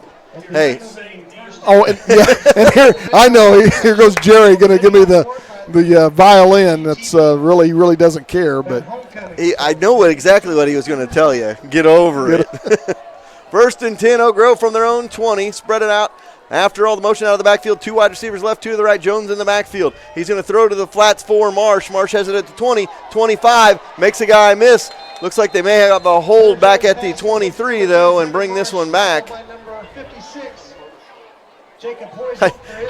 There was a good, honestly, I like that play by McKinney because he had the one kid blocked, and I think he just kind of grabbed the other kid and tried to get away with blocking both of them. Unfortunately, he was only about a few feet away from the judge. So I think the guy was like, wait a minute, there's no way he just blocked both of those guys because they both got tackled to the ground. So it'll be first down and long. You know, their penalties look like our penalties in some games. I mean, they've already got 5 penalties for 60 yards. I mean, they haven't had the 5-yard count. They've had the 10s and 15s. So it'll be first down and 17. Again, I just kind of wait till they get fully set. They're going to go shotgun now. They're going to go in motion with Marsh from right to left. And now they're going to go handoff up the middle. And first guy misses. Second, third, and fourth guy is there. They blow him dead at about the 17-yard line. Griffin with the carry. Going to gain about 4. And it'll bring up second down and 13. Number 48 on So the second and tackle for the 13 coming up Wildcats. for the Panthers here. Stevenson brings up second down. Colby, we were just talking about Colby. Colby jogs to the sideline there, and Norris Vance comes in for him. 2 wide receivers out left side, make it 3 as they clear out Griffin out of the backfield as well. They're going to roll out, look to throw. And nice they got pass. their man all the way down to the 47-yard line. Sean Carruthers on the coverage, just never got a chance to turn around.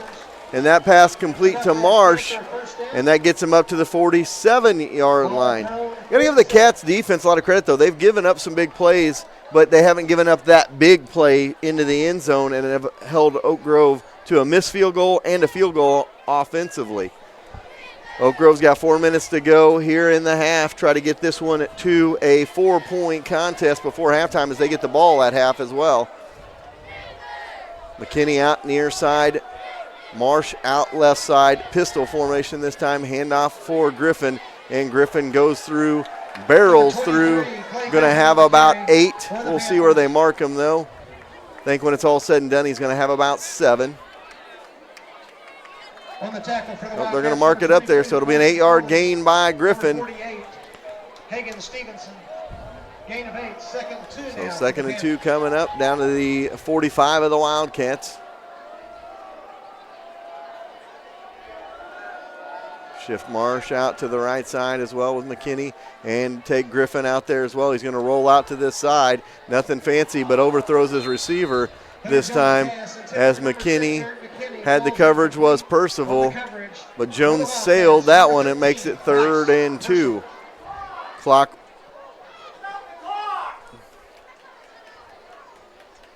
So 2:57 to go. Clock stopped. Somebody was hollering at stop the clock. Oh, they were going from one booth to another booth, and they got it on in the incomplete. And I think the official's going to go down and tell them they need to reset the game clock to a certain spot because the clock was running after that incompletion.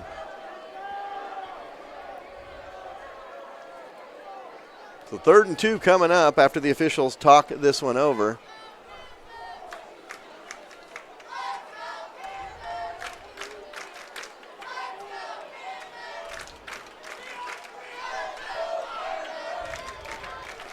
.304, I believe is what they're going to say, to put on 303 or 304 on the clock. So 303. The game clock to So 3:03.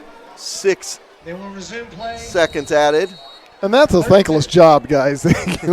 Running the clock and the other clock, both clocks that's a thankless job. So they're going to put Marsh and McKinney out here and go with Griffin as well. And again, roll out this side and look for a pass. They throw it in. Marsh dropped it. He saw the footsteps of Crowley right there, and that brings up 4th down and 2 at the 45-yard line. Carson Crowley, number 57. Trevor Campbell on the coverage for the Wildcats. Brings up 4th and 2. So what do they do? At the Wildcat, 45. Looks like they initially are going to go for it here, maybe try to draw the Cats off. Well, their defense has done a job. I mean, other than 2 long passes, their defense we've been 3 and out. So you can't blame them for going here. So 10 seconds on the clock. They're going to go through their shifts here. They're going to put Marsh off the end. They're going to go in motion with Marsh. And now he's going to set back They're up. going to try to draw us off sides. And now they're going to call the timeout and decide what they're going to do on 4th down and 2. That timeout charge. So kind of what we thought they were going to do. They tried there. We'll see what they do on 4th down. When we come back, we'll take a 30. Good news. Buy your tire at Young's Tire and Wheel Center and you get free flat repair for the life of your tires. Have a bad tire and need a replacement but you don't want to break the bank? Young's can help you with that as well with a huge assortment of quality used tires. So when the time comes for new tires or a replacement, go to the shop that Harrisonville trusts on South Commercial, a stone's throw from Forged by Fire. When 14 needs tires, they call Young's. Yes! All right, 4th down coming up here, first half, 14-3 the score. If Oak Grove decides to go for it and doesn't get it, Cats have a short field and plenty of time to work with here and can make this a 3-score game before halftime. So we'll see what they decide to do. At the Wildcat 45-yard line. You know, they've been successful in short yardage stuff. I mean, they've only had a couple of stops of nothing. Looks like they're going to go for it here. Jones going to clear out. He has that pistol formation. They're going to go in motion and go up the middle with it and breaks. Second effort, he may have gotten close. They're marking him short right here from the near side. We'll see. Stopped initially by number 56, Jacob Hoisel of the Wildcats. I don't know that he has it. I'm going to be real honest. I think we're going to get a measurement. I think he's going to be about yay bit short, but we'll find out. Because my eyesight isn't the greatest, and I'm probably wrong. Well, you're not going to ask me because I'm older than you. I think he's about this short, but I could be wrong. Depending on how the chains were set, if the chains were set tight,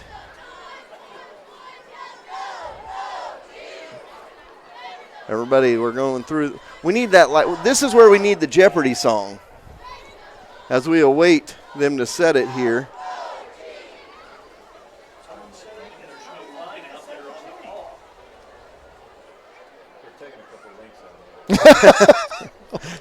They're trying to set it, and there isn't a lot of, they can't find the line with that Panther paw. They're short. I'm pretty sure I was pretty close on that one. They didn't take enough links out of it. Okay. I did like that. I like that, taking the links out of the chain. And, you know, if I'm Oak Grove, I'm at them like, well, why don't we have the 50-yard line? If we would have set it up right, it probably would have had enough links in the chain backwards to get. Nevertheless, the Cats are going to hold, and 2:55 to go in the half. Cats a chance to distance themselves a little bit with the Panthers. Wide receiver to the left, wide receiver to the right. I formation. Under center is Riley. And they're going to hand off for Reynolds. Reynolds gets to the outside near side to the 50, to the 45, and out of bounds. That's going to be 12 yards on the carry for Reynolds. So a 12-yard carry down to the 44-yard line of the Panthers with 2:48 to go in the half. Cats lead 14-3 in this one. A lot at stake for the Cats in this one. They could even their record up at 4-4. They could go to 4-0 in conference and set up a championship showdown with Odessa next Friday night. A lot of football left to be played, though. Cats only up 11, and we're still in the first half. And this time they fake the handoff, rollout. Riley, he throws it in the wide flats. open. And Cecil gets it up to about the 35, down to the 35.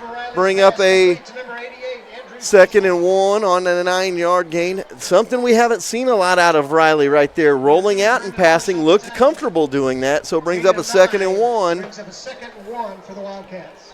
Cats in no hurry here. They've got 3 timeouts left. The football down at the 35 of Oak Grove, and they do not get the ball back after half. So they're going to try to extend this drive. And there's the handoff for Reynolds, and Reynolds into the secondary to the 30, the 25, to the 20, on the sidelines of 15, into the 10, tackled on the far sideline. And that's excellent downfield blocking by Atkinson. You know, he hasn't been playing a whole lot. I think that's Atkinson over there. That was excellent downfield blocking by him. But besides the blocking by him, that was a great effort by Marsh on the far side to break off the off the block enough to be able to trip up Reynolds. So Reynolds down to the 11-yard line.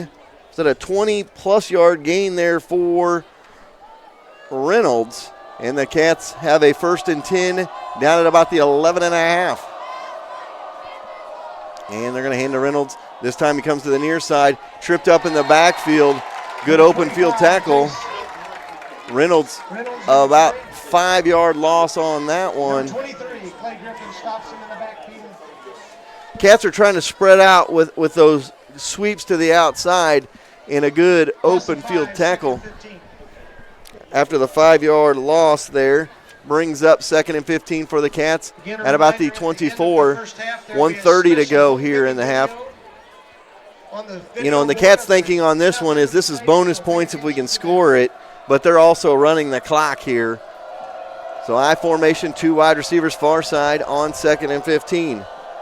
And Riley looking to pass. He goes over the flats and complete. Touchdown Wildcats. Colby Knowles into the end zone. Pass complete to number 3, Colby Knowles.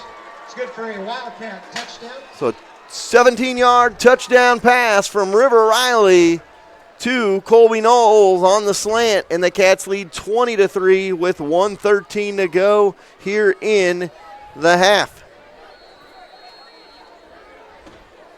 Extra point coming up. That touchdown brought to you by our good friends at Young's Auto Repair. Allow them to give that just right touch in your car when it needs fixed. The snap, the hold, and it is blocked. Right back in. Kennedy Atkinson catches it.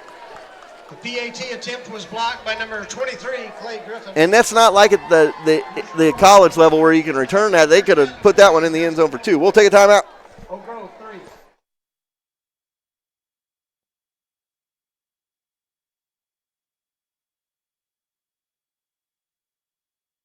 Even spaces come in all shapes and sizes. Finding the one that is just right can be a hassle.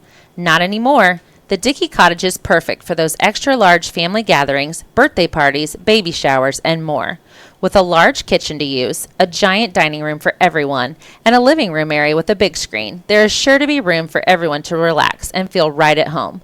So the next time you need a venue that is just right, call Sonia at 816-925-0588 and book your date today. The Dickey Cottage, the venue place. All right, welcome back. 1:13 to go here in the half. Cats lead 20-3 over the Oak Grove Panthers. I'm graced in the box right now by the mayor of Oak Grove, of all people, Jeremy Martin. He didn't come to see you. He actually did, because I texted him after he figured out what chat it was, third time down the list. And how much are you paying him to come up is what I want to know. High end over end kick by the Cats, taking it about the 10-yard line to the 15 to the 20, 25. He looked like he had a seam. It closed quick. He gets to the outside and down to the 40 to the 43-yard line. Carson Crowley with the tackle on Foster. And it'll bring up a 1st down and 10 at about the 43 for the Oak Grove Panthers. And, you know, Foster's been in there on a couple of offensive plays. He has some wheels. I'm surprised they haven't used him more to spread the field out. 2 wide receivers set to your left. Back off the end here. Shotgun formation with Jones. He looks to throw it. He throws it to Griffin. Griffin tries to cut to the outside. He's going to get to the outside and get to the sideline and out of bounds at the 46. Well, stop the clock with 57 seconds to go. And keep in mind, they've used 2 of their timeouts, so they've only got 1 left. So it'll stop on 1st downs and it'll stop on out of bounds. The rest of the time it's going to be going other than the 1 timeout they've got. So 2nd and 6 coming up. 57 seconds to go here in the half. Cats lead 20-3. 3 touchdown passes by River Riley in the first half. 2 to Tarwater, 1 to Knowles is the difference in the ball game. And they're going to go near side to the 3 wide receivers. They throw it in the flats, complete and out of bounds on the near side, down to the 46 of the Cats. It'll be enough for a 1st down with 52 seconds to go. I'll have to get the mark from Gary, but I don't know how many 1st downs the Wildcats have. I was just thinking, I haven't called for any 1st down. So they've got 3, 1 with a penalty and 1 other, and that's all they've got. We always call Jace Reynolds the human Troby machine, giving us the Troby's Maytag Home Appliance Center's 1st downs. Oak Grove's got, I think, 7. So 2 to the left, 2 to the right, shotgun formation. Jones looking to throw. He wanted to go deep, and now being chased out of the pocket. He's going to be sacked right at midfield with 44 seconds to go. Bring up second down, and Oak Grove going to use their last timeout. And the clock will roll from here on out. So we'll take a timeout as well. We'll be right back after this. Insurance doesn't have to be a bad word, especially when all the insurance you need is under one roof. Auto, commercial, life, health, farm, or crop insurance, they have you covered. With a lineup like that, they are sure to be the team covered. So instead of dreading a call to get an insurance quote, call the team that will line up with the best of them. The team at Stafford and Stafford Insurance, located on Commercial across from Holland's Auto Sales. All right, welcome back. 44 seconds to go in the half, 20-3 our score. Oak Grove and Harrisonville. They have the ball at the 49 of the Cats, but Gary, now they're in the situation they've got to play hurry up and throw these sideline routes. If you're the Cats, you kind of want to cut that sideline off because if they tackle them in bounds, it's going to take a lot of the time. But that's the passes they've been completing, and we've not had people within 5 and sometimes 5 and 10 yards away from them. So, well, you look at Percival giving the near side here 10 yards, and they're going to go in motion with Marsh, shotgun formation. They're outnumbered on that side. Roll out, but now the Cats chasing, and throws it up for grabs, but tackled inbounds by Colby Knowles for a gain of about 4. Clock rolls with 32 seconds to go. And Oak Grove, honestly, not in much hurry to get back to that line of scrimmage to hike it here. Down to 20 seconds to go in the half. 2 wide receivers near side. Going to take the third one, Griffin, and take him out. They're going to roll out to this near side. Ball tipped up in the air, and Carruthers was going for it. Makes it incomplete, and it'll be 4th down with 12 seconds to go. And Panthers will have to punt here on a 4th and 10. Marsh, the punter, but of course Marsh with some wheels give him a head start. He may be able to run it for a first down and then some. So 12 seconds to go, 20-3, Cats lead here right before the half. Oak Grove will get the ball after half. We're going to have an extended halftime because it is homecoming tonight. And that is a punt off the end of the foot at about the 40, and it's going to roll dead at the 40 with 3 seconds to go. So the Cats will have one shot at it. They got some athletes. They may just chuck this one downfield and see what happens here, Gary. We'll see if they do. So 20-3 the score, 2 seconds to go before we hit the half. 2 seconds left in the first half. Join us at halftime for our halftime show brought to you by Suzy Q's Drive-In and Peculiar. There's nothing half about your portions. Go grab a basket of Suzy Q's and a tenderloin today.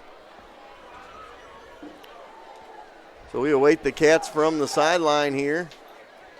They're going to bring their team out with 2 seconds on the game clock, just 15 seconds on that play clock. And it looks like they are going to go shotgun here. And then we got a whistle and a timeout called. We have a timeout on the field. That timeout is charged. You had Percival, Tarwater, Knowles out there, Kennedy Atkinson. And Cecil was out there too, I thought. Cecil. So there's plenty of guys that can catch a deep ball here for the Wildcats.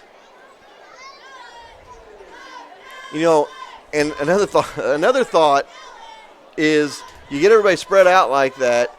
You take that snap, stand there for a second, and then hand off to Reynolds and get him in a little bit of space as well. Yeah, and we've been blocking good downfield. So if you can match up downfield with that, he only needs maybe one block to be able to come off of and could get around it. Just depends.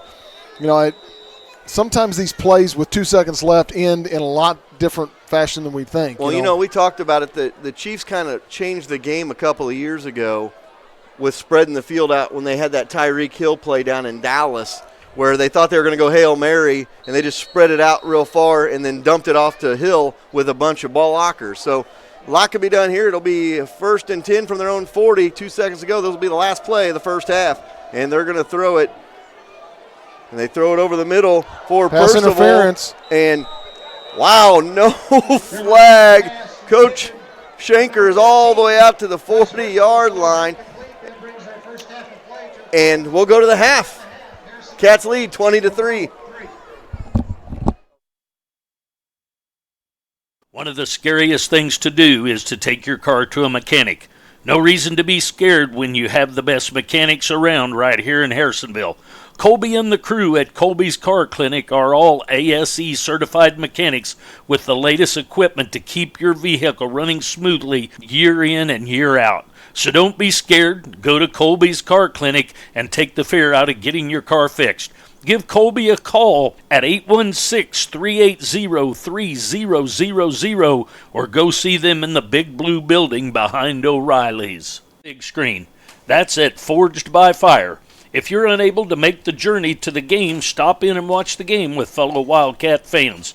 Check them out every other night as well during the week with nightly specials and a full menu that is sure to make your mouth water. Forged by Fire is Harrisonville's premier restaurant. And remember, it's your Friday night Wildcat headquarters before, during, and after the game.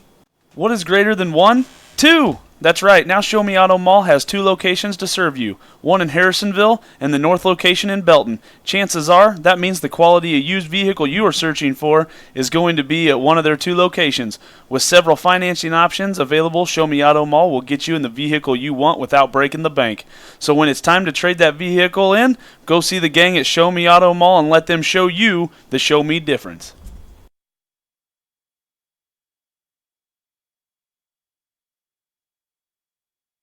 The Trade Fair Mall isn't just an antique mall. It's several businesses in one. Need t-shirts for your team? A custom t-shirt shop on site has you covered. Speaking of covered, Harrisonville Trade Fair is Missouri's #1 seller of premier portable buildings to store all your outside equipment.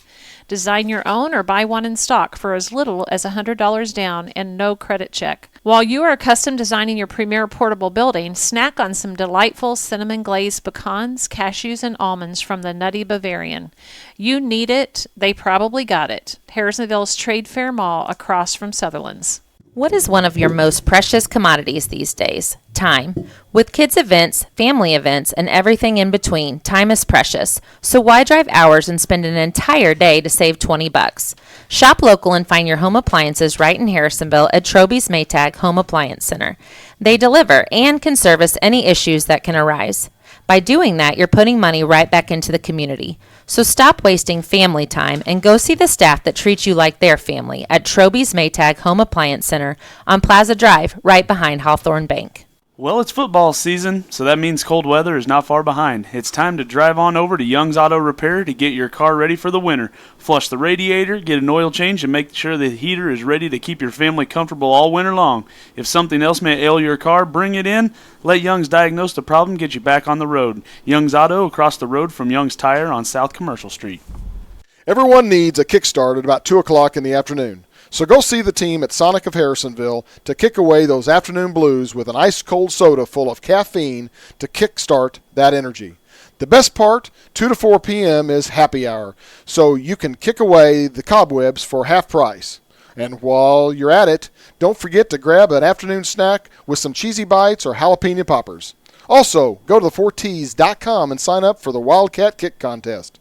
So kick away those afternoon blues and get to Sonic today. What do you look for when you're buying a used vehicle? How about honesty and integrity, along with a reliable vehicle? That's why you should turn to Steve Holland at Holland Auto Sales. Selling reliable vehicles in Harrisonville for 35 years means Holland's will be around when it's time to buy. At Holland's, you get more than a nice vehicle. You get a friend in the car business. The where the grammars go, Holland's Auto Sales, and ask for Steve. Everybody loves the old-fashioned drive-in. Well, guess what? Susie Q's has opened up in the Old Peculiar Drive-In location across from the Frog Barn and Peculiar. Go in, get the signature Susie Q, you know, the one that's so big they barely fit in the basket. While you're at it, at the Tenderloin. So next time you think, man, I wish I had an old drive-in, remember, there's one 5 minutes up I-49 in Peculiar at Susie Q's. At Farmers, we've seen almost everything, so we know how to cover almost anything. Even a swing set standoff.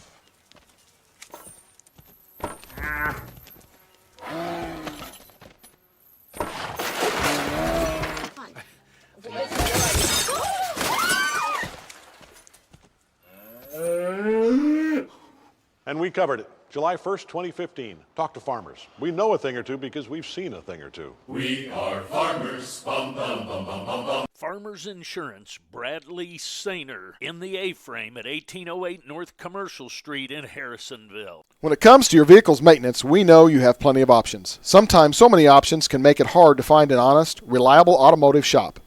That is where Quality Auto Service and Repair comes in, with a commitment to providing customers with honest, quality service at reasonable prices. Our technology and expertise provide you with the best car care imaginable. We take pride in diagnosing your vehicle correctly and getting you back on the road quickly.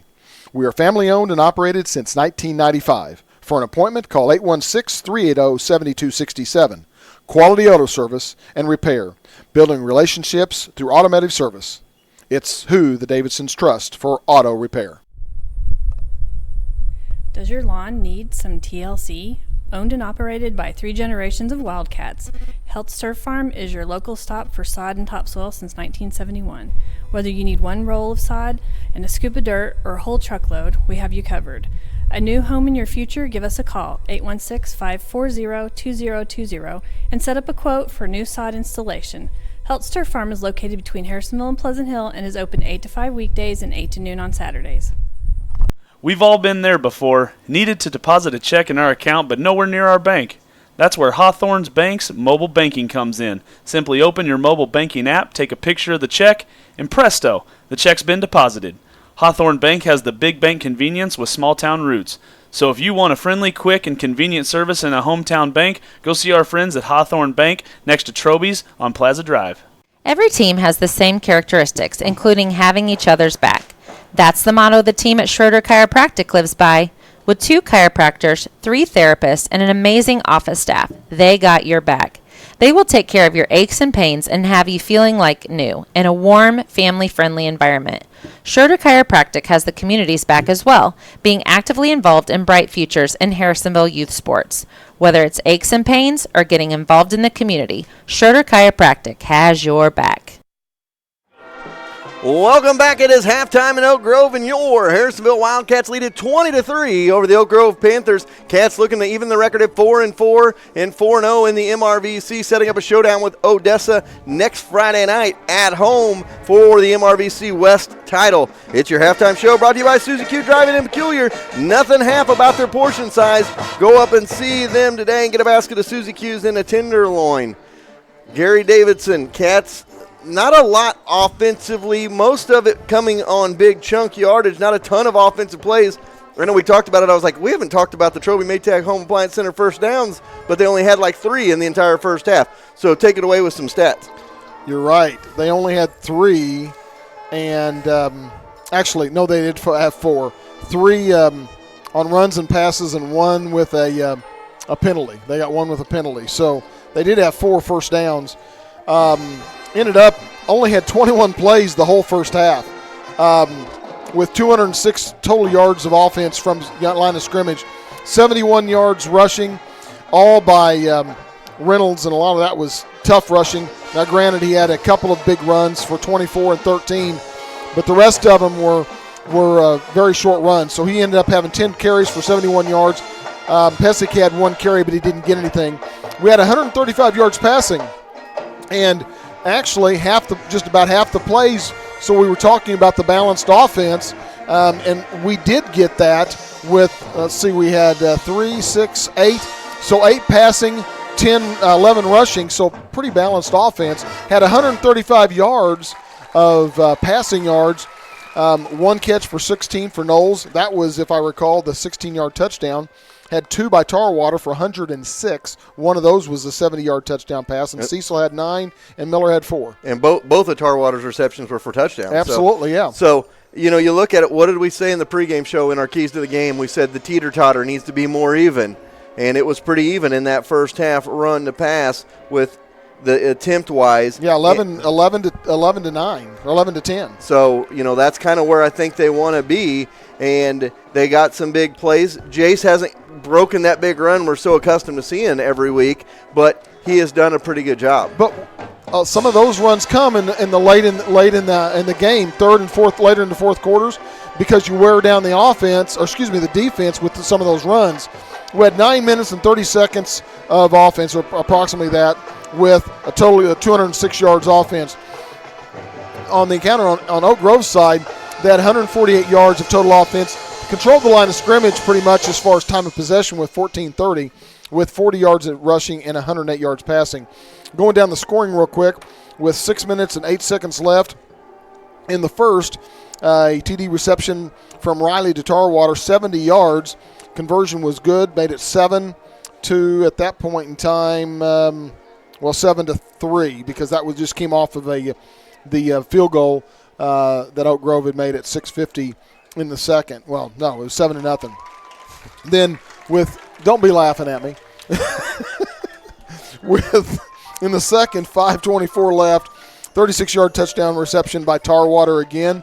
The extra point was good, made it 14-3 at that point in time. And then with 1:13 left in the half, 16-yard TD reception by Knowles from River Riley. The extra point was no good. It was blocked, and so we go into halftime with a score of 20-3. Harrisonville up on Oak Grove. Well, those are your halftime stats brought to you by the Uptown Events Space, a big space, half the cost. Now booking for the holidays in 2020. And don't remember, they have that nice paved parking lot over there at the Uptown Events Space. So the Cats lead it 20-3 at the halftime. Again, we got a lot of stuff going on here at halftime. So we're going to take a timeout, an extended timeout. Thank some of our great sponsors, and we talk about our sponsors. Let me run down those real quick here. Dickey Cottage, Stafford and Stafford Insurance, Colby's Car Clinic, Forged by Fire, Show Me Auto Mall, Harrisonville Trade Fair. And speaking of Harrisonville Trade Fair, they are open again. They opened on Monday morning. So after the flood, they did a great job quickly getting back open. So go see Tommy and Lonnie Cook today as they are back open. All kinds of goods there at the Harrisonville Trade Fair. Troby's Maytag Home Appliance Center, Young's Auto Repair, Sonic Drive-In of Harrisonville, Holland's Auto Sales, Suzy Q Restaurant and Peculiar, Brad Sainer, Farmers Insurance, Quality Auto Service and Repair, Health Stir Farm, Hawthorne Bank, Schroeder Chiropractic, Sherwood Heating and Cooling, the Harrisonville Chamber of Commerce, and of course, Harrisonville and 4T's Outfitters. That is C-Squared Custom Embroidery, our beautiful Nike polos with the Wildcat, Harrisonville Wildcat, Voice of the Wildcat logo and the 4T's logo on them. We love them. Thanks Cindy and her crew for those. The Uptown Event Space, the American Heritage Realtor, Sherwood Community Bank, Max Ford of Harrisonville, Atkinson Funeral Home, Lacey Dominic of Shelter, Cam Chenoweth of American Family, Young's Tire and Wheel Center, the Red Barn Ranch Upcycled Orchard, and Brick House Coffee are great sponsors on 4ts.com. Okay, we're going to take a time out. We'll be back in a little bit with more on your halftime show brought to you by Suzy Q. This is Gary Davidson, and if you're looking for an honest, reliable heating and cooling company, look to where I look, Sherwood Heating and Cooling. Owner David Vogt has 25 years of industry experience and has been in business the last 10 years in Garden City. They're a Carrier equipment dealer and can provide ductwork, design communicating equipment, and thermostats for new homes. Not to mention servicing all makes and models of furnaces and air conditioners in the Bates, Cass, and Henry County area. Whether you're looking to upgrade to a more efficient equipment like me or need something repaired, give Sherwood Heating and Cooling a call at 816-862-6610. There is no better way to get in touch with other business owners and potential clients than joining the Harrisonville Area Chamber of Commerce. Come to monthly networking events and grow your business and make new friends. The Chamber is booking now for booths at the Log Cabin Festival October 4th and 5th. So give Bing and the staff a call today and get signed up for all the fun. 816-380-5271. Every broadcast team has to look good. The 4T's crew is no different. That's why we trust C-Squared Embroidery and Screen Printing to outfit us for each broadcast. Offering full-service screen printing, embroidery, promotional products, banners, and more, they can take care of you. When you're looking for a company to make that next shirt, stop looking and call C-Squared Embroidery and Screen Printing at 660-885-2447 or find them on Facebook or Instagram. Looking for a new modern style place for your wedding? One that won't break the bank? We've got good news for you. Harrisonville's newest event space, the Uptown Event Space, is now booking for events for the holidays and next year.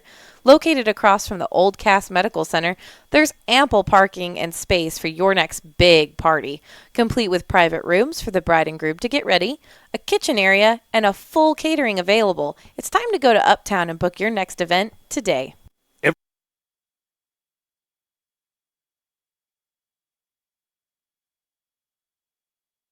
It's important to have a local bank. Sherwood Community Bank is the area's only locally owned bank.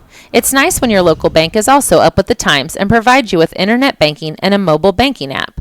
We are all so busy, so sometimes being able to jump online or use an app to transfer funds at the click of a button is the easiest way to bank. So go to one of Sherwood Bank's 4 convenient locations in Urick, Creighton, Garden City, or Harrisonville and set up an account today.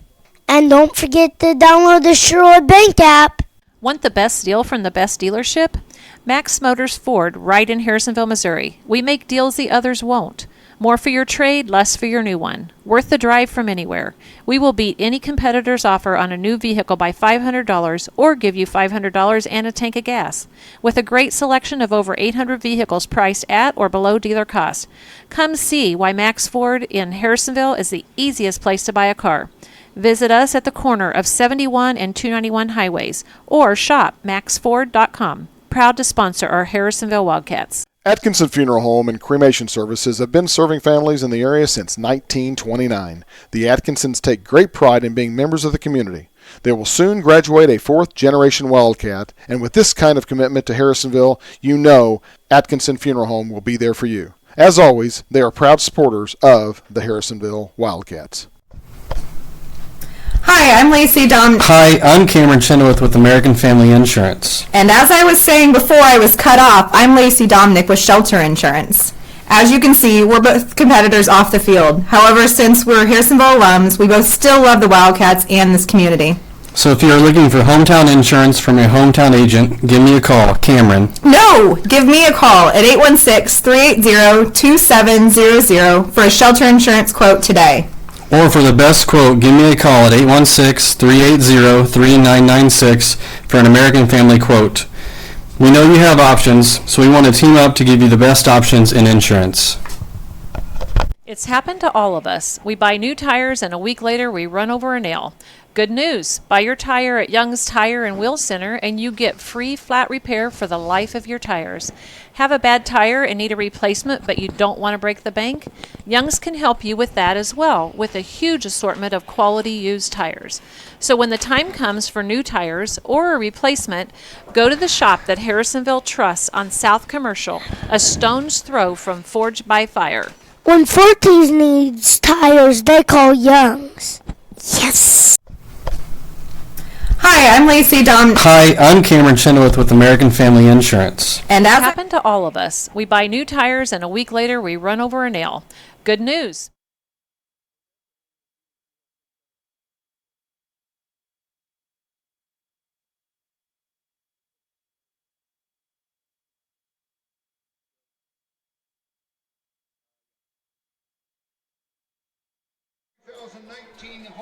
Finally, the weather is here. It is nice and crisp evenings, beautiful fall days. What does that mean? Red Barn Ranch is open, and they have all kinds of fun things for you out at the Red Barn Ranch.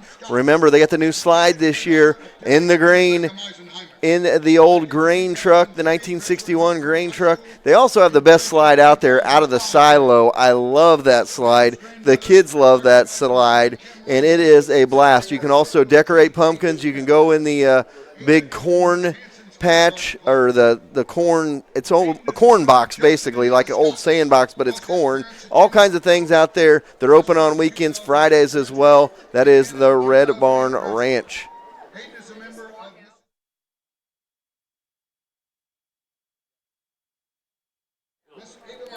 Want to welcome a great new sponsor on 4 T's, the Brick House Coffee, Bar, and Eatery, right on the historic Harrisonville Square. They have new owners, Jennifer Pfizer, Cindy Lane, and Diana that took over. Diana is managing.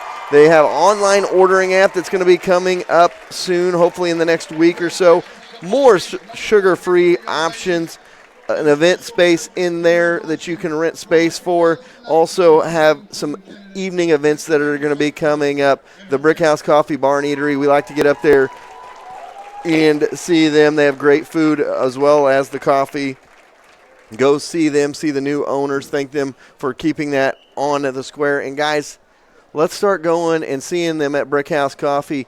We would love to see them around as a fixture in Harrisonville. There are more coffee spots. There's another coffee spot besides Starbucks in town. It's Brick House on the historic Harrisonville Square.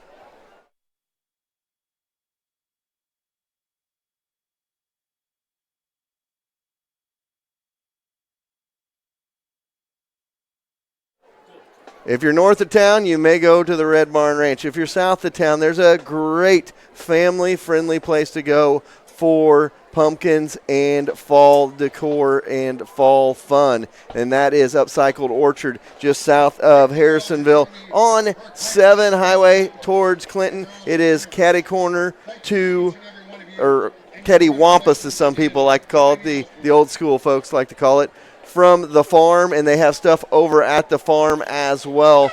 So they kind of spread out this year so they have more fun. They've got a corn pit. They have slides, all kinds of fun, and they have mums and pumpkins as well as good eats out there, cider donuts and cider for you to drink as well. That is Upcycled Orchard in south of Harrisonville.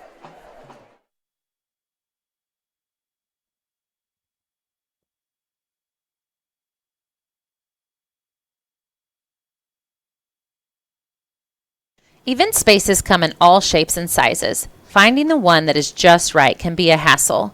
Not anymore. The Dickey Cottage is perfect for those extra large family gatherings, birthday parties, baby showers, and more. With a large kitchen to use, a giant dining room for everyone, and a living room area with a big screen, there is sure to be room for everyone to relax and feel right at home. So the next time you need a venue that is just right, call Sonia at 816-925-0588 and book your date today. The Dickey Cottage, the venue place.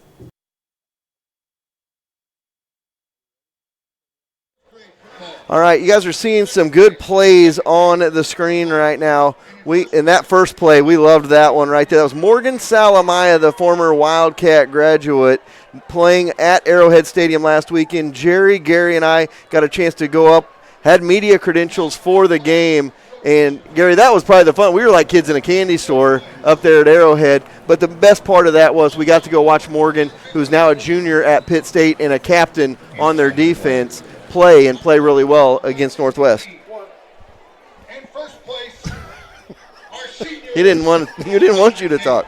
Well, it's obvious that he's well respected by his teammates. I mean, you know, when he led the D-backs out onto the field in warm-ups and stuff, and it's obvious that, you know, he had a lot of respect by the rest of the – as a junior as well, as a captain. And I think one of the neatest things for us when we were standing down on the sidelines in the fourth quarter, we look up behind us, and there's 11 Wildcats that are out on the field tonight. We're sitting together watching Morgan play. We didn't know if we would get a chance, and they're on the screen right now, and then we're going to have Morgan coming up. We actually got a chance to interview him and talk to him for just a little bit. So listen to what Morgan had to say after the game.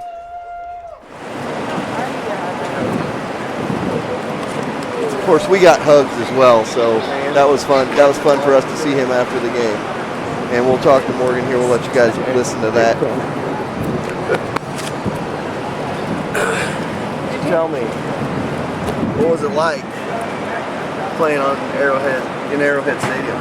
I mean, it's always been a childhood dream to me. I mean, I grew up in the Kansas City area in Harrisonville, Mexico. I did, you know, you always be driving on the highway and just looking at it. Now, like, oh, I'm gonna play there one day. Now, let me ask you this: you plan on being back here a couple more times at least, don't you? Oh, for sure, yeah. You know that for a fact. Well, we were glad we got to come up and watch you.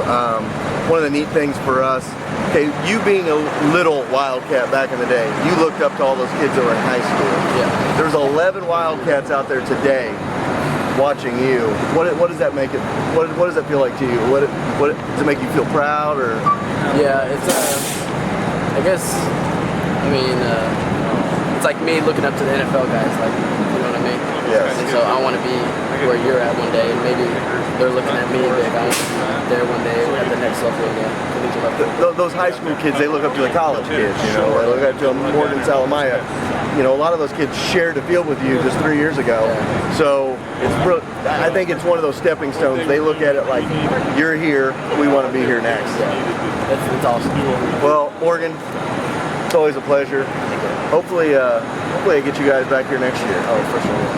So it's gonna be awesome. All right, now we can turn that off. All right, welcome back. It is 20-3. That was Morgan Salamaya. It was fun to be able to get to do that, Gary. We had a blast with that, and he's one of those kids that I wouldn't be surprised if he works hard enough and we see him at the next level playing at Arrowhead with an NFL team someday. Oh, you'd love to see that. I mean, obviously, that's what all kids that come through high school, and then ultimately the ones that are blessed enough to be able to go to college and play that sport in college. But as you well know, as each step, the higher you go, the fewer that make it, obviously. But he's playing at a high level right now, and enjoyed watching him play. It was an opportunity to be able for him to play in a stadium where he, watched some of the people that he's grown up watching and got to play there. I think a lot of athletes really enjoy doing that. Yeah, we had a blast being able to do that. The teams are back out here warming up. It looks like we're about ready for second half action. Props to Oak Grove for not having a 2.5-hour halftime at homecoming. I'm appreciative of that as we're getting ready to get back to action. You've been listening to the halftime show brought to you by Suzy Q in Peculiar. Nothing half about their portions. Grab a basket of Suzy Q's and a tenderloin today. We'll take a 30, and we'll be back with the second half kickoff after this. Insurance doesn't have to be a bad word, especially when all the insurance you need is under one roof. Auto, commercial, life, health, farm, or crop insurance, they have you covered.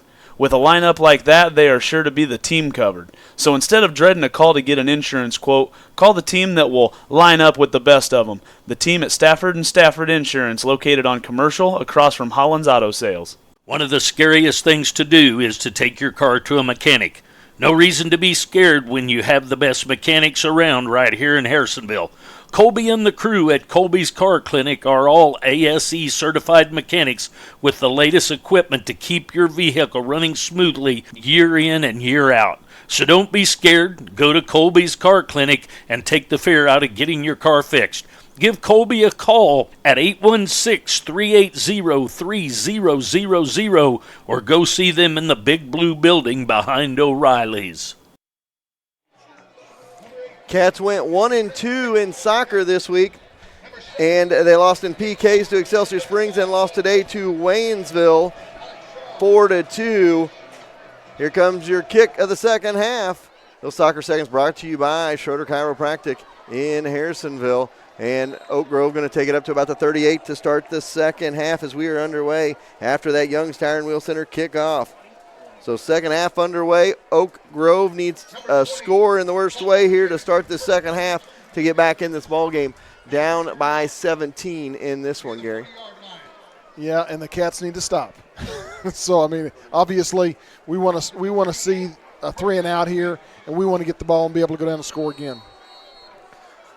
So they run out of that offense, and this time there's going to go straight handoff with all three backs in the backfield. That was the first time we have seen that one, and Griffin going to get about 5 up to about the 44-yard line. Bring up a 2nd and 5 as we are underway in the second half. Got a text from Amy Setzer. She's been one of our sponsors over the years with Salon 114. They're in Nashville for the Mizzou game. Their daughter's one of the Wildcat cheerleaders, and they're watching from Nashville. Wide receiver left, they're going to have, 2 now to the left, 1 to the right. And they're going to empty another one out of the backfield as well. And they're going to hand off for Whitehead. He's going to dive forward and get about 3, bring up a 3rd and 2 for Oak Grove to start this second half.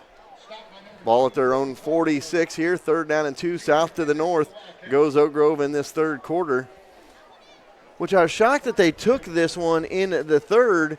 That's going to give the Cats the wind in the fourth quarter.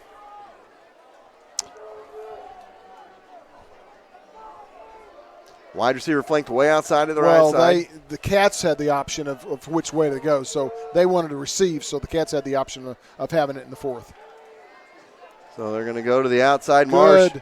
Good pursuit by the Cats, and they cut down Marsh in his own territory. Hagan Stevenson, Tarwater, and others in on that one, and it's going to bring up a 4th down and 5 or 6 here, and Oak Grove going to have to decide whether they want to punt or not. And here comes the punting unit in. Marsh going to stand from about his own 30. Tarwater and Knowles back. Just what the doctor ordered, a 3 and out, and we can get the ball and hopefully go down to score. The Cats return this kick for a touchdown.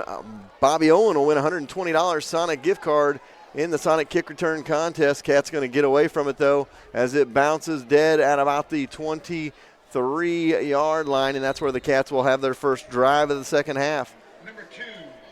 So they run a couple of minutes off the clock, cannot get a first down, and the Cats are in business. Last score we heard was 23-7 Odessa over Pleasant Hill in the second quarter of that game. If we get an update on that, we'll let you know. And that's kind of surprising, at least surprising to me. And it was 10-7 at the end of one. So first down and 10, Cats from their own 23, I formation.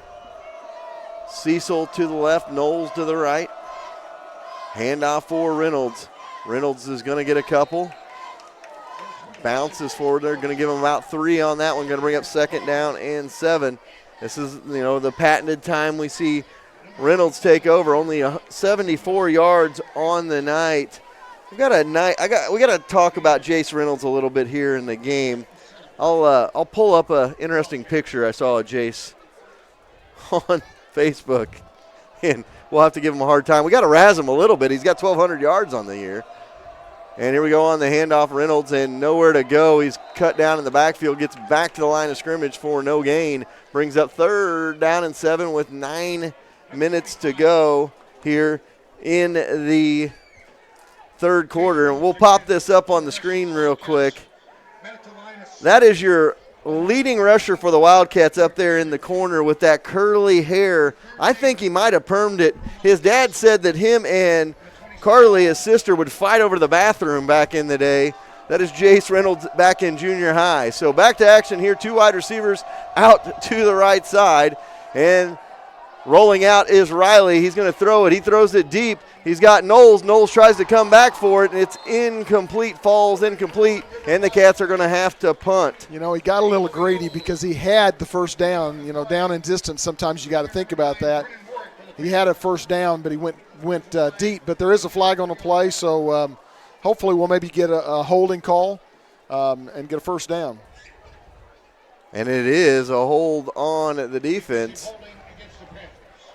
Now, I don't know, though, at the high school level, is that I think it's a 10-yard penalty at the high school. Yeah, penalty, so it'll be a first down for the Cats, and it'll be a Troby's Maytag Home Appliance Center first down. Think Troby's when you think home appliances. Just like last half, the first down for the Cats comes on a penalty.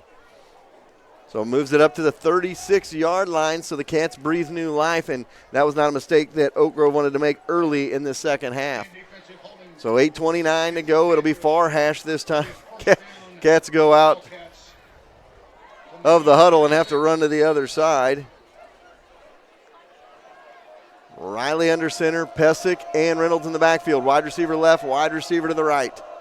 And Riley rolling out, looking to pass, throws it past Pesic in the flats, and incomplete, brings up 2nd down and 10.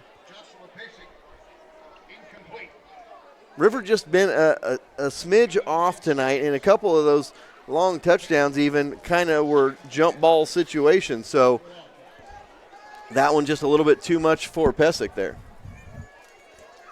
Brings up a 2nd and 10 from their own 36. 8:24 to go here in the third. Cats lead 20-3. Cecil to your left, Knowles to the right, I formation, Pesic and Reynolds in the backfield. On 2nd and 10, they're going to hand to Reynolds. Reynolds cuts back down the sideline, and he's going to get a first down plus up to about the 47-yard line. And that was all made possible by a good kickout block by Pesic. They're on the end. So an 11-yard gain for Reynolds up to the 47-yard line. So I had to show that picture of Jace Reynolds a little bit ago. Just it was funny on that picture. I said online, I said, well, you know, we're going to have to razz him a little bit. So we got to razz him a little bit with that picture. I won't go into his other stories that I know about him yet. We got a lot of game left, though. Got a year left. Yeah, a year and a game. So we're good. And that is about a 3-yard gain by Reynolds. Brings up 2nd down just short of midfield up to the 49-yard line. So they're going to give him 2 on that one. Brings up 2nd and 8. They said Crowley was on the carry that time. Did not see that, but that could be the case, given a breather to Reynolds. No, it was Reynolds. Crowley's not out there. Yeah, so he didn't go off. Reynolds and Pesic in the backfield on 2nd down and 8. They give it to Reynolds, and Reynolds gets the hard yardage past the 45, falls forward just short of a first down.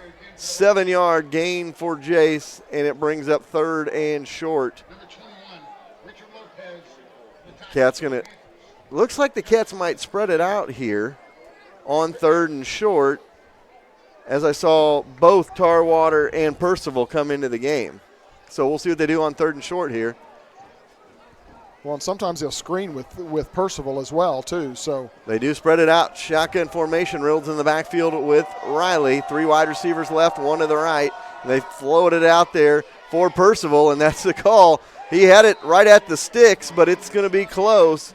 So Percival with the catch on the far sideline. We'll see if they move the sticks or it's going to be 4th. It looks like it's short as well. And I'm going to call on this play 4th and short. Cats are going to go for it. It's going to be an inside handoff to the fullback, Pesic, right here. That's going to be my call, Gary. What's your call? I'll second that motion. So 4th and short coming up for the Cats on the plus side of the field, down at the Oak Grove 43-yard line. Pesic and Reynolds in the backfield, in tight on the formation on 4th down. And they hand it off right up the middle. They go with Pesic, the fullback. It'll be a first down, about a 3-yard carry by Pesic. And the Cats will move the chains, and that's good enough for a Troby's Maytag Home Appliance Center first down. Think Troby's first when you think home appliances. Ball down to the 41 of the Panthers. You know, I was thinking of a quarterback sneak, but maybe not. I don't know that any Kansas City area team will quarterback sneak for the next 3 or 4 years after what happened last night. 1st and 10 for the Wildcats down to the 41-yard line. Knowles all alone out to the near side. I formation in tight on that side. And they're going to unleash for Knowles. And that is Marsh is going to go down the sidelines to the 40, to the 35. He's still on his feet and tackled by River Riley at the 35-yard line. And that is Marsh's second pick like that, and he's not doing anything fancy. He's coming over from the safety position, reading that play, and Riley is throwing it up there for grabs and letting it float, and he's throwing that into the wind right there. So the Cats had a drive going and decided to unload on a 1st and 10, and Riley is picked off, and Oak Grove in business down at the Cat 35-yard line. 2 wide receivers. Now make it 3 out to the right side, and they're going to roll out right side, throw it in the flats, and open field missed tackle, and down the sideline it goes McKinney down to the 16-yard line. So Oak Grove in business down at the 16 of the Wildcats with 4:53 to go here in quarter number 3. They'll flip-flop sides with McKinney. And again, Oak Grove, they're probably empty some backfield, the backs out of the backfield again. They're going to put Marsh out there with McKinney. They also have Whitehead in the backfield, and they're going to clear out Griffin as well and hand off to Whitehead. He goes right up the middle of the 10-5 to the house for a score. Make it 20-9 as he bounces into the end zone, and they get points off of turnovers. Makes it 20-9 with an extra point coming up. Still a 2-score game.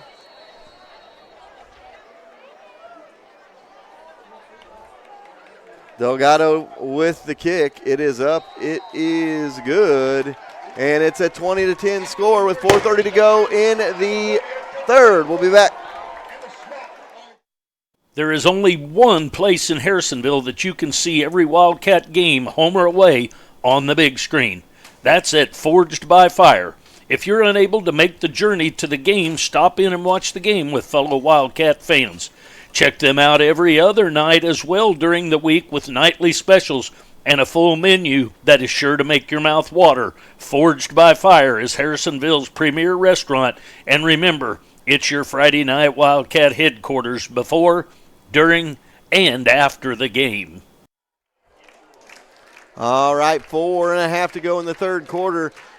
Oak Grove turns a turnover into points rather quickly. Yeah, and Harrisonville had a really good drive going. They had a 8-play, 36 yards until the interception. And I think, he was going against the wind, and you're right, Marsh is playing kind of safe. When I say safety, I mean he's going to wherever the ball is thrown, and when it's so high, it gives it a lot of time for him to be able to get over there and make the pick.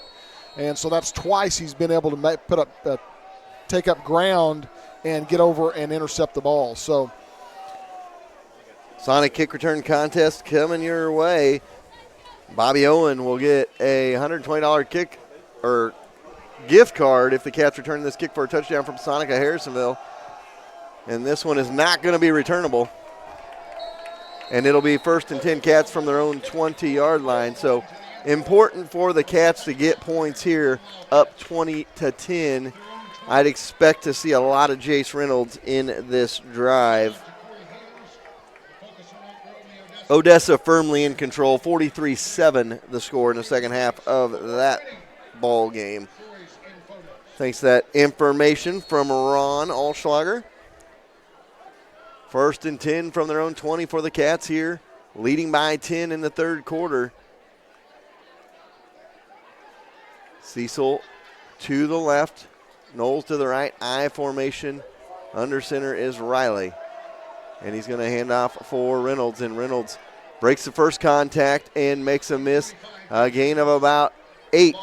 Going to bring up 2nd and 2 for the Cats. And we've seen this a lot this year in the second half. Reynolds' 3 and 4 hard yards turn into 8 and 9 yards of hard. That's now 102 yards on 16 carries unofficially. So over 100 yards on the night for Jace Reynolds.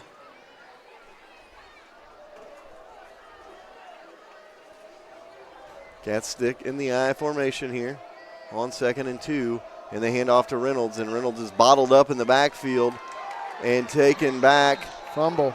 And it's a fumble, so the Cats turn it over.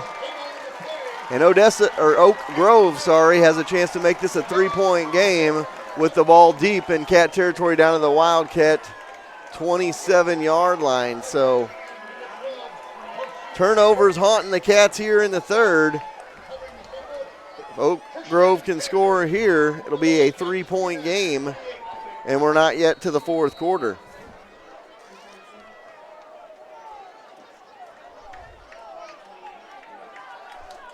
Jones in the backfield. See if they run that same play they did a couple of seconds ago for a touchdown. And they're going to go right back to it. And it's going to be about a 5-yard gain. So Whitehead with the carry. They're going to give him 5, be second down and 5 to the 23.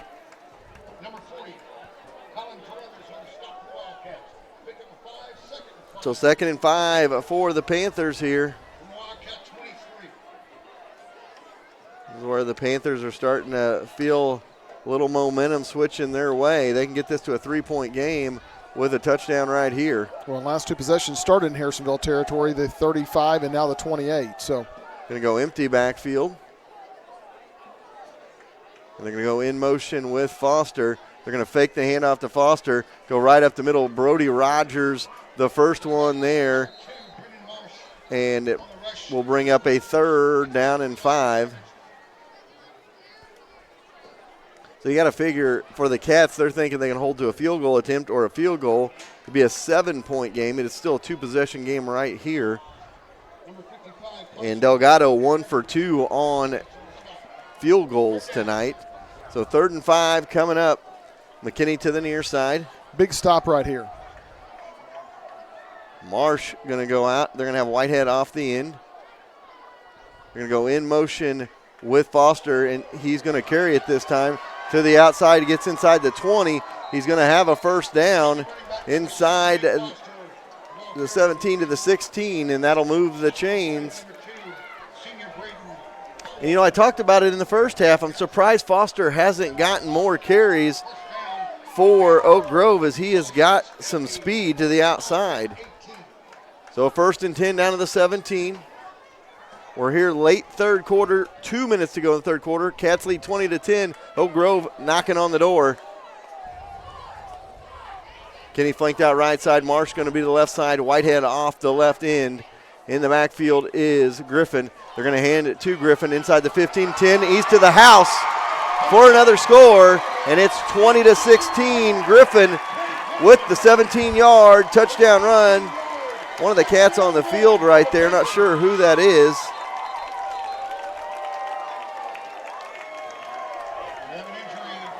Well, when you give a short field, I think that's Sean Carruthers down on the field. I don't 100% know. We'll see.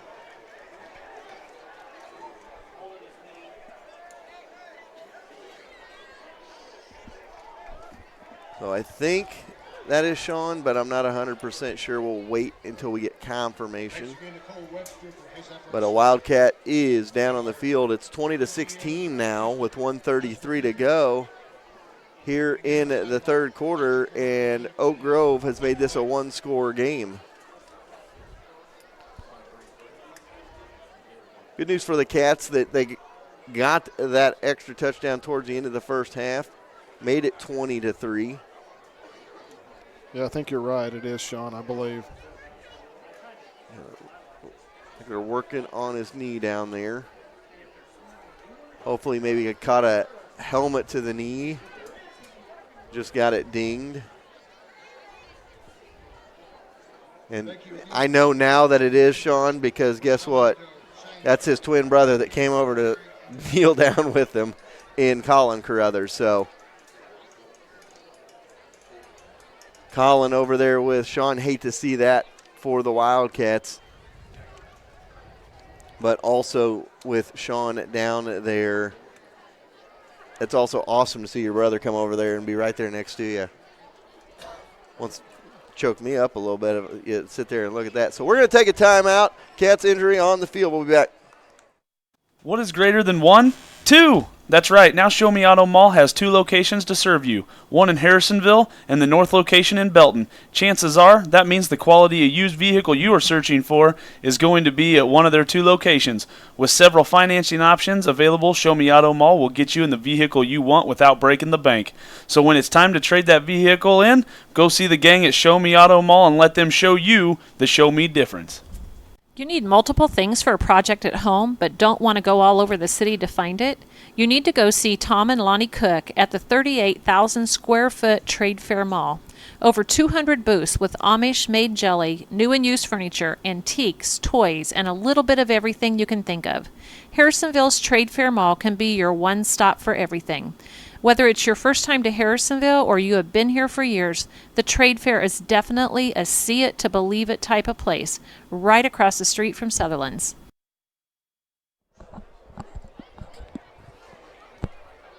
We are back, and they're going to load Sean Carruthers into the Gator, and that was his brother Colin.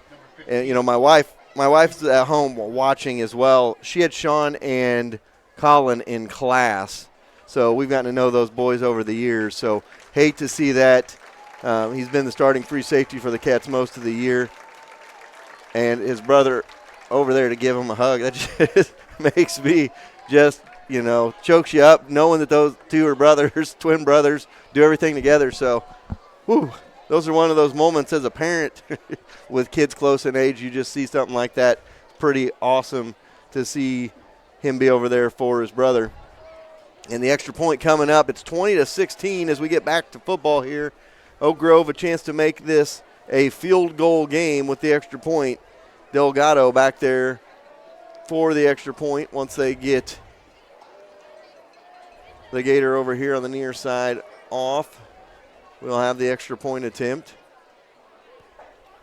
So 20-16 the score.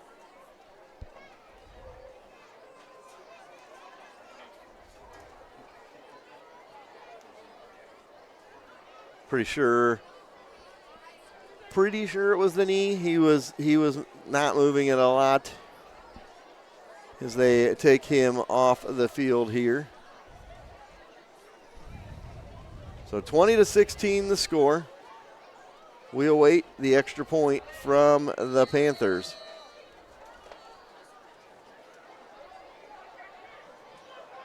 High snap, kick is up, kick is good. And we got a 3-point game in Oak Grove. We'll be back after this.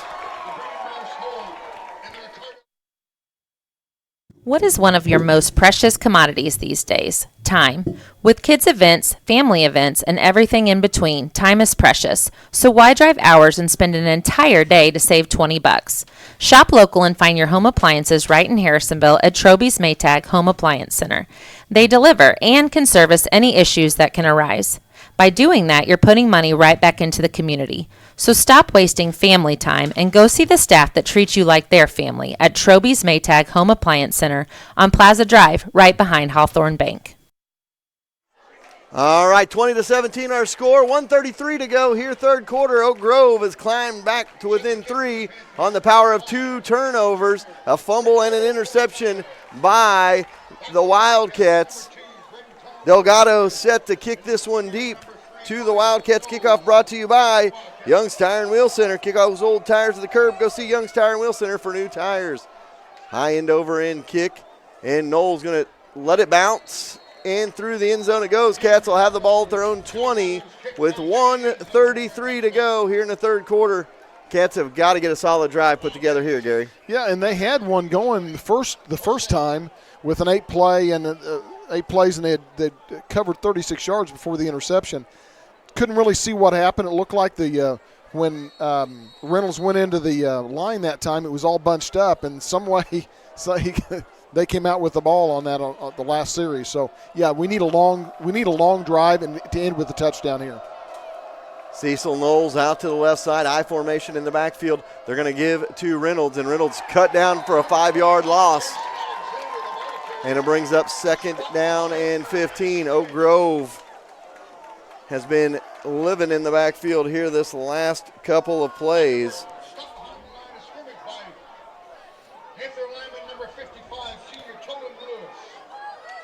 Well, they're feeling it now. I mean, they've had scored 14 unanswered points and got it within 3 points, and so they're feeling good right now.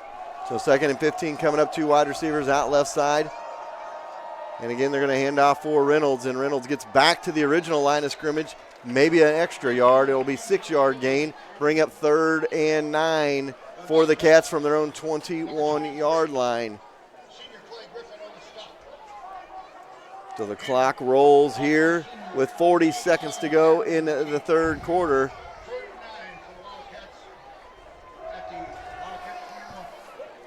So the Cats will bring the team to the line on 3rd down and 9. 2 wide receivers set to the near side. Riley looking to throw. He throws it out in the flats, bounces it to his receiver, and it's incomplete. And that does several things. Number one, an incomplete pass on third down and long means you're kicking into the wind, number one. So I was going to be interested to see if we ran the ball there, didn't get a first down, if Oak Grove may use one of their timeouts to force us to kick it into the wind. Nevertheless, the Cats negated that decision by throwing an incomplete pass. So Norris Vance, and that's been that kind of third quarter. That's a block kick. It was Norris Vance and Colby Knowles. And it is blocked by Griffin and picked up at the 11-yard line by the Panthers. And the 17-point advantage has all but been decimated down to 3, and Oak Grove a chance to tie or take the lead here. Well, and they're getting closer to our goal line. The first possession, they got it at the 35. The second one, they got it at the 28. And this one, they got it at the 12. It makes it real difficult on the defense to make a stop. So McKinney flanked out to the far side. Go off the end with Marsh on the near side. He's going to go in motion, but it goes right up the middle for Griffin, and Griffin's going to get about a yard, bring up second down.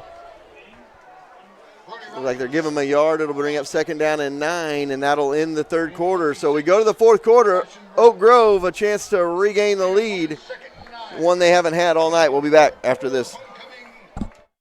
Well, it's football season, so that means cold weather is not far behind. It's time to drive on over to Young's Auto Repair to get your car ready for the winter. Flush the radiator, get an oil change, and make sure the heater is ready to keep your family comfortable all winter long. If something else may ail your car, bring it in. Let Young's diagnose the problem, get you back on the road. Young's Auto across the road from Young's Tire on South Commercial Street.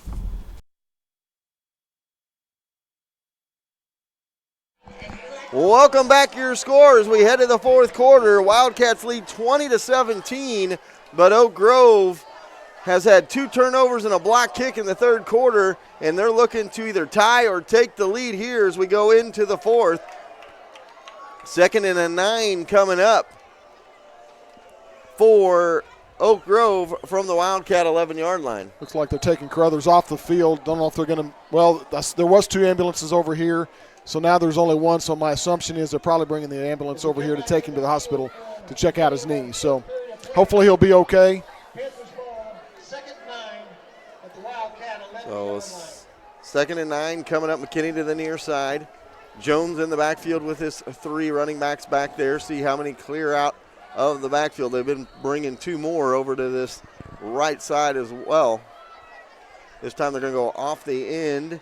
And Marsh is going to go to the left side, and off the end will be Whitehead. They're going to hand it off for Griffin. He finds the seam inside the 5 and into fumble.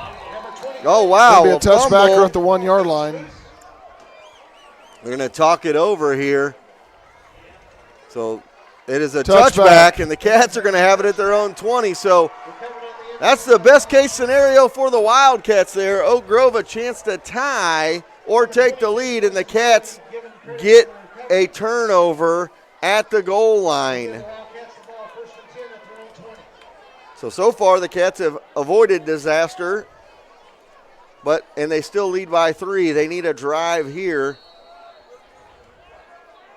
as they get back to action. Maybe start this drive with an inside handoff to your fullback to open it up a little bit. They did that last week and a couple of weeks ago to get a little space. They're going to go Reynolds, though. He's going to try to get to the outside to the 25. Nice He's down to the sideline to the 30, and there's a hold. It's coming back. And if that is a hold from the spot, it'll bring up a 1st and 9. Throws it back a couple yards, so it'll be about 1st and 12. Side of the sticks.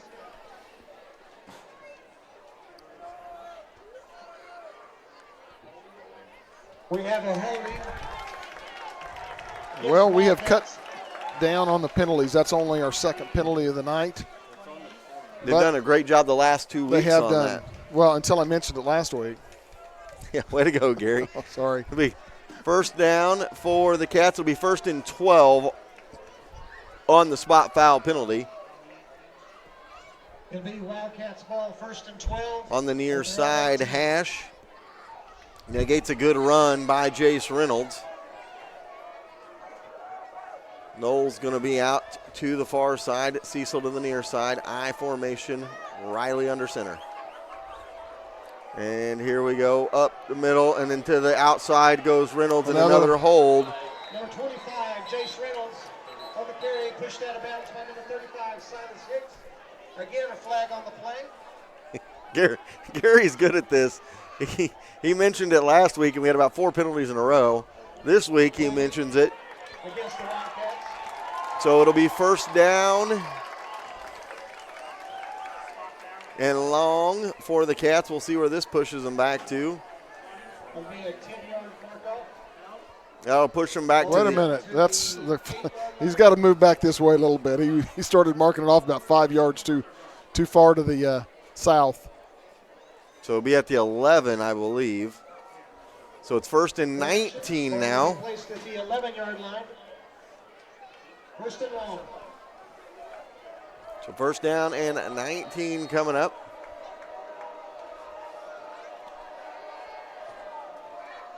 And they're going to hand off to Reynolds. Goes the opposite way. He's going to get a chunk of it back, about 6 or 7.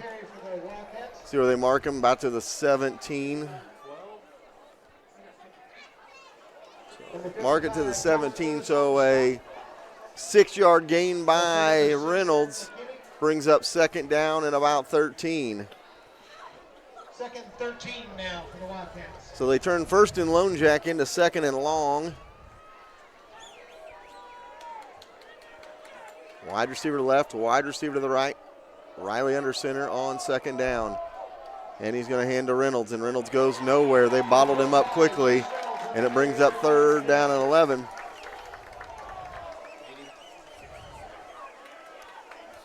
Here comes that spread formation into the ball game. Your extra tight ends out of the game.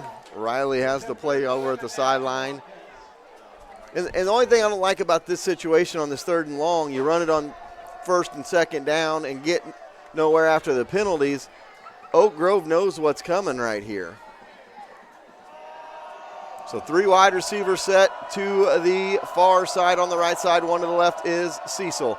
On 3rd down, here comes the blitz. Here's the throw. It's picked off. It's intended for Tarwater. It's picked off by Oak Grove. And it's 20-17 again. Oak Grove with the ball and a chance to take the lead. For the Panthers.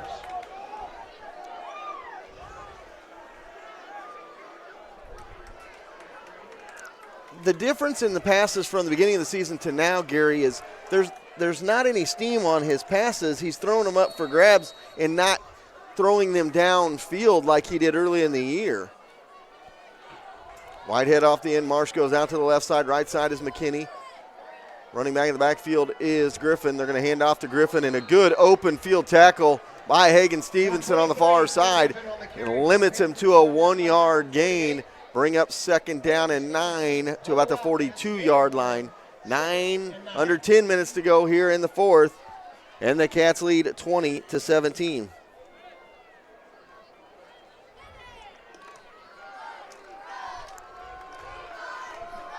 McKinney to the right side.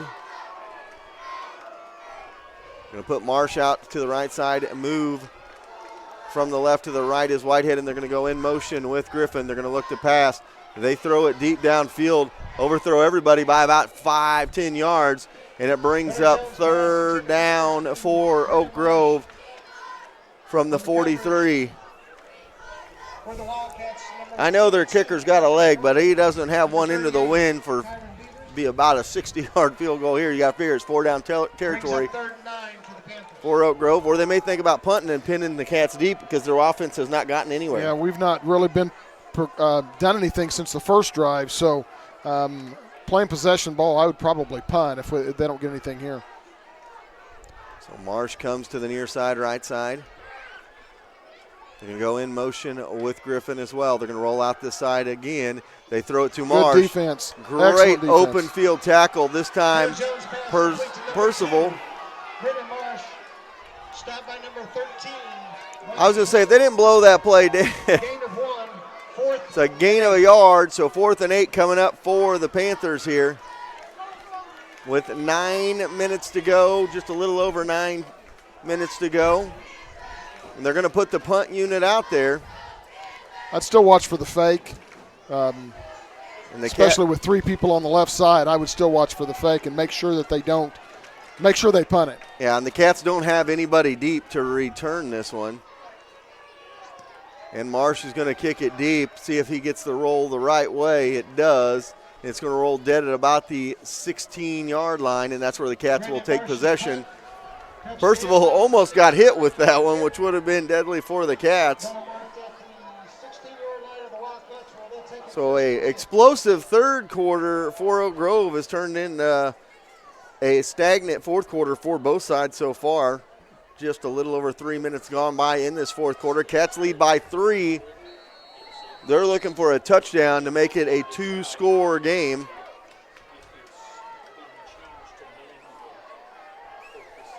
Knowles and Cecil flanked out to the right side. Pesic and Reynolds in the backfield. Riley under center on 1st and 10. They hand it over for Reynolds, and he goes nowhere. Going to lose a yard. Brings up a 2nd down and 11. So 2nd and 11 for the Cats here. And, you know, something Oak Grove has done really well in this game is they've taken away the edge. So the Cats have run a lot of those inside handoffs and haven't done much with the outside with Jace Reynolds. So here we go on 2nd and 11. And they hand to Reynolds again, and Reynolds goes right back to the line of scrimmage, and it brings up a 3rd down and 11.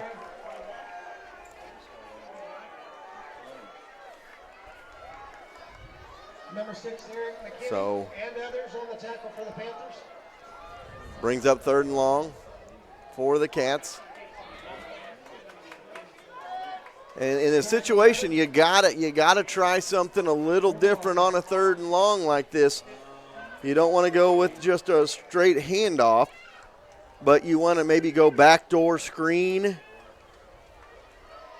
I would have overloaded one side, maybe gone backdoor screen. We'll see what they do here on 3rd down and 11. They snap it, they hand to Reynolds. And Reynolds goes nowhere. And the Cats are going to punt. So 20-17 the score. Number 12, Brody Armstrong with the initial contact. Brings up 4th and 12 for the Wildcats. The last time the Cats punted, it was a blocked punt. Actually, Reynolds lost a couple of yards on those 3 carries. It's a 4th and 12 coming up. Deep to receive. Knowles and Vance. High snap. Knowles just does get it off. At midfield is going to be Foster with it. Good open field tackle by Percival. You know, and Percival has played an excellent game as far as tackling on defense the whole night. He really has. Had a lot of open field tackles, and he was right there for that one. And they haven't looked at him over the middle tonight. All throws have been down the sidelines, long throws. They haven't gone with that little 8 or 10 yard slant pass that was so effective against Kearney earlier in the season. And Percival's been able to show that he can catch those in traffic and in contact. It'll be Oak Grove ball from their own 48, 52 yards from either tying or taking the lead with 6.5 to go here in the 4th. Wide receiver left, wide receiver right. In motion, they're going to go from left to right. They throw it out in the flats, and Marsh drops it. Going to bring up 2nd down and 10. So Marsh had some room over there to run and just could not haul it in. Brings up 2nd down and 10 with 6:28 to go. Harrisonville has 42 yards of total offense in this half on 5 series. The last 3 series was gain of 1, 3 and out, or the block punt, -1, interception, and -2, punt. So negative 2 yards overall on the last 3 series. Right. Wide receiver left, wide receiver right. They're going to go in motion out of the backfield for Griffin. They're going to look for him, and they throw interception. it. It's picked off and dropped. Tarwater had it in his hands, and I think he was so surprised. I think he was thinking pick 6 before he caught the ball.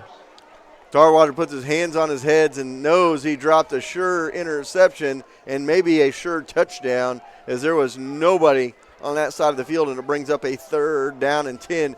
You know, and plays like that always make coaches think a little bit extra.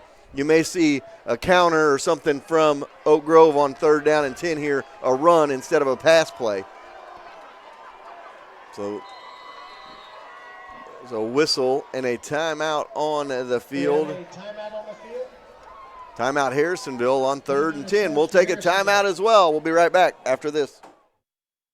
Everyone needs a kickstart at about 2 o'clock in the afternoon. So go see the team at Sonic of Harrisonville to kick away those afternoon blues with an ice-cold soda full of caffeine to kickstart that energy.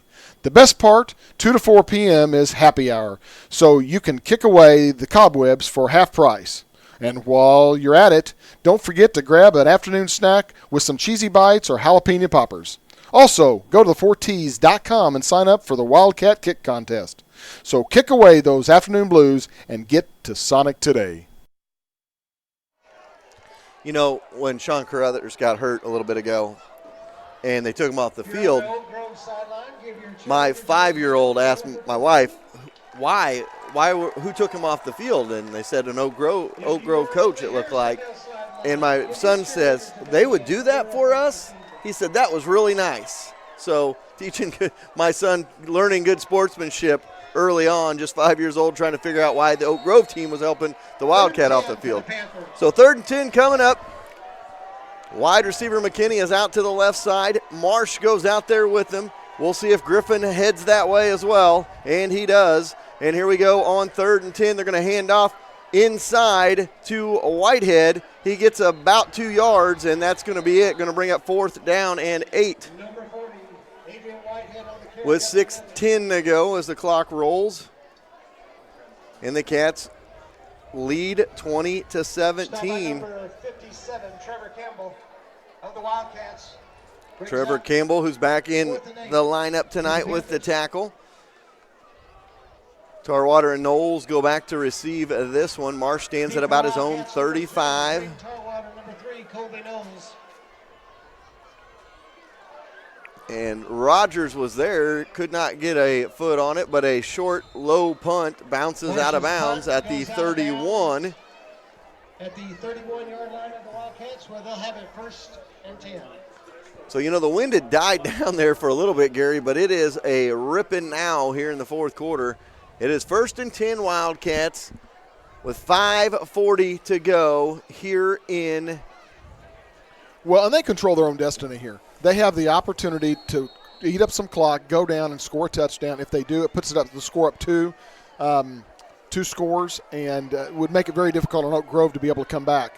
They have not done anything, so now's the time for them to do something to put the game somewhat out of reach. So wide receiver left, wide receiver right, ball from their own 31 on 1st and 10.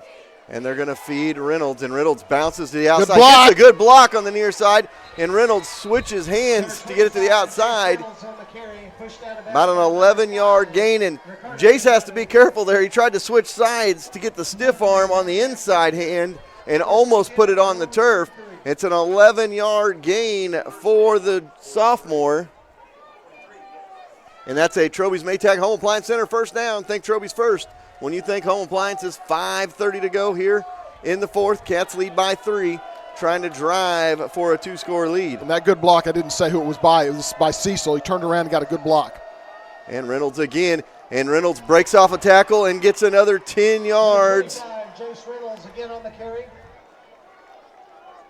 Number 21, Richard Lopez on the staff. And nothing fancy on either one of those runs. And we're always amazed by that in the 4th quarter with Reynolds and his running ability. Another 10 yards there from him. He's up to 140 on the night. And it's almost like he wears you down. He just keeps taking those same holes, finds those same holes. And now he's got a 1st down. The Cats in plus territory again at the 46 of the Panthers. On a 1st down and 10, a Troby's Maytag Home Appliance Center 1st down. Wide receiver left, wide receiver to the right. Handoff Reynolds. Reynolds busts through there, gets down to the 41-yard line. They're going to mark it at the 42, about a 4-yard gain on 2nd down and 6. So the clock rolls here, under 5 to go here in. Gain of 4, 2nd 6 now for the Wildcats. So 4.5 to go in quarter number 4. This one far from over, 20-17. Cats trying to hang on. Oak Grove trying to win on to their homecoming. 10 seconds on the play clock, 4:15 on the game clock. Riley under center, hands off for Reynolds, and Reynolds gets inside the 40 down to about the 39-yard line. It's going to bring up 3rd down and 3.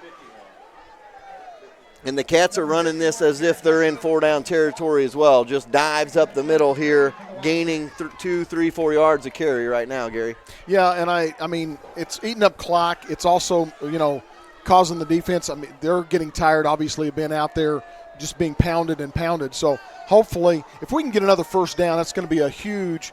Now they do have three timeouts left. So, but they'll be having to think about taking those timeouts if you get a 1st down here. Right. 3rd and 3 coming up for the Cats. Riley hands to Reynolds. Reynolds cuts back inside the 35 or the 40, the 39-yard line. And he actually going to lose a little bit, brings up 4th down. We have a timeout on the field. And Oak Grove, I believe, is going to call their first timeout of the ball game. So now Harrisonville's got an opportunity. Do we punt or do we and give them have to make them go the length of the field in 3 minutes and 19 seconds? They'll have 2 timeouts left. Or do we try to get a 1st down? If you get a 1st down here, then that really helps you move towards the end of the game, because then they're going to have to take the rest of the timeouts on this next series. So decision time for the Cats here. And it looks like we're going to go for it. I mean, it doesn't look like Reynolds is still out there. And the defense has done great the last couple of drives for Harrisonville as well. So yeah, 3 and out, fumble, 3 and out and 3 and out. So, and they're going against the wind too. So you're not looking at a long field goal. And Riley's coming back out with this team. So it looks like we're going to go for 4th and 4. As we come back to action, it's 4th and 4. Noel's going to be to the right side. Left side is Cecil. Under center is Riley. Pesic in front of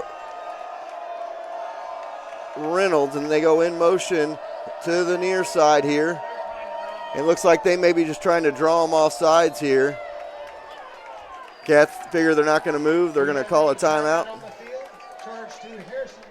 So we got a timeout. We'll take a quick timeout as well. We'll be right back after this. What do you look for when you're buying a used vehicle? How about honesty and integrity, along with a reliable vehicle? That's why you should turn to Steve Holland at Holland Auto Sales. Selling reliable vehicles in Harrisonville for 35 years means Holland's will be around when it's time to buy. At Holland's, you get more than a nice vehicle. You get a friend in the car business. The way the Grammars go, Holland's Auto Sales, and ask for Steve. All right, welcome back. Looked like they were coming out of the huddle, and then they come back. Well, I think they're just still trying to decide what they want to do here with 3:19 to go. I'm thinking punt if I'm the Wildcats. Looks like that's what they're going to do. Knowles goes back there to punt on a 4th and 4. Foster deep to receive for the Panthers. Little kick into the corner down there. Good punt. And it bounces into the end zone. He didn't get that sideways bounce.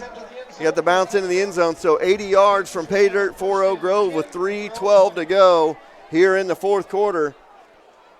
They need 80 yards for the go-ahead score. I want to say they're going to need a good 70 yard or probably 60 yards for a field goal attempt. Delgado has a leg. It will be kicking into a stiff wind, and it's a crosswind right now. So, and he's saying outside 20 be about a 38-yard field goal attempt. So, wide receiver left, wide receiver to the right. After they go the back off the end, they're going to go in motion with Marsh here. And then they're going to hand off for Griffin, and he goes nowhere. Got a couple.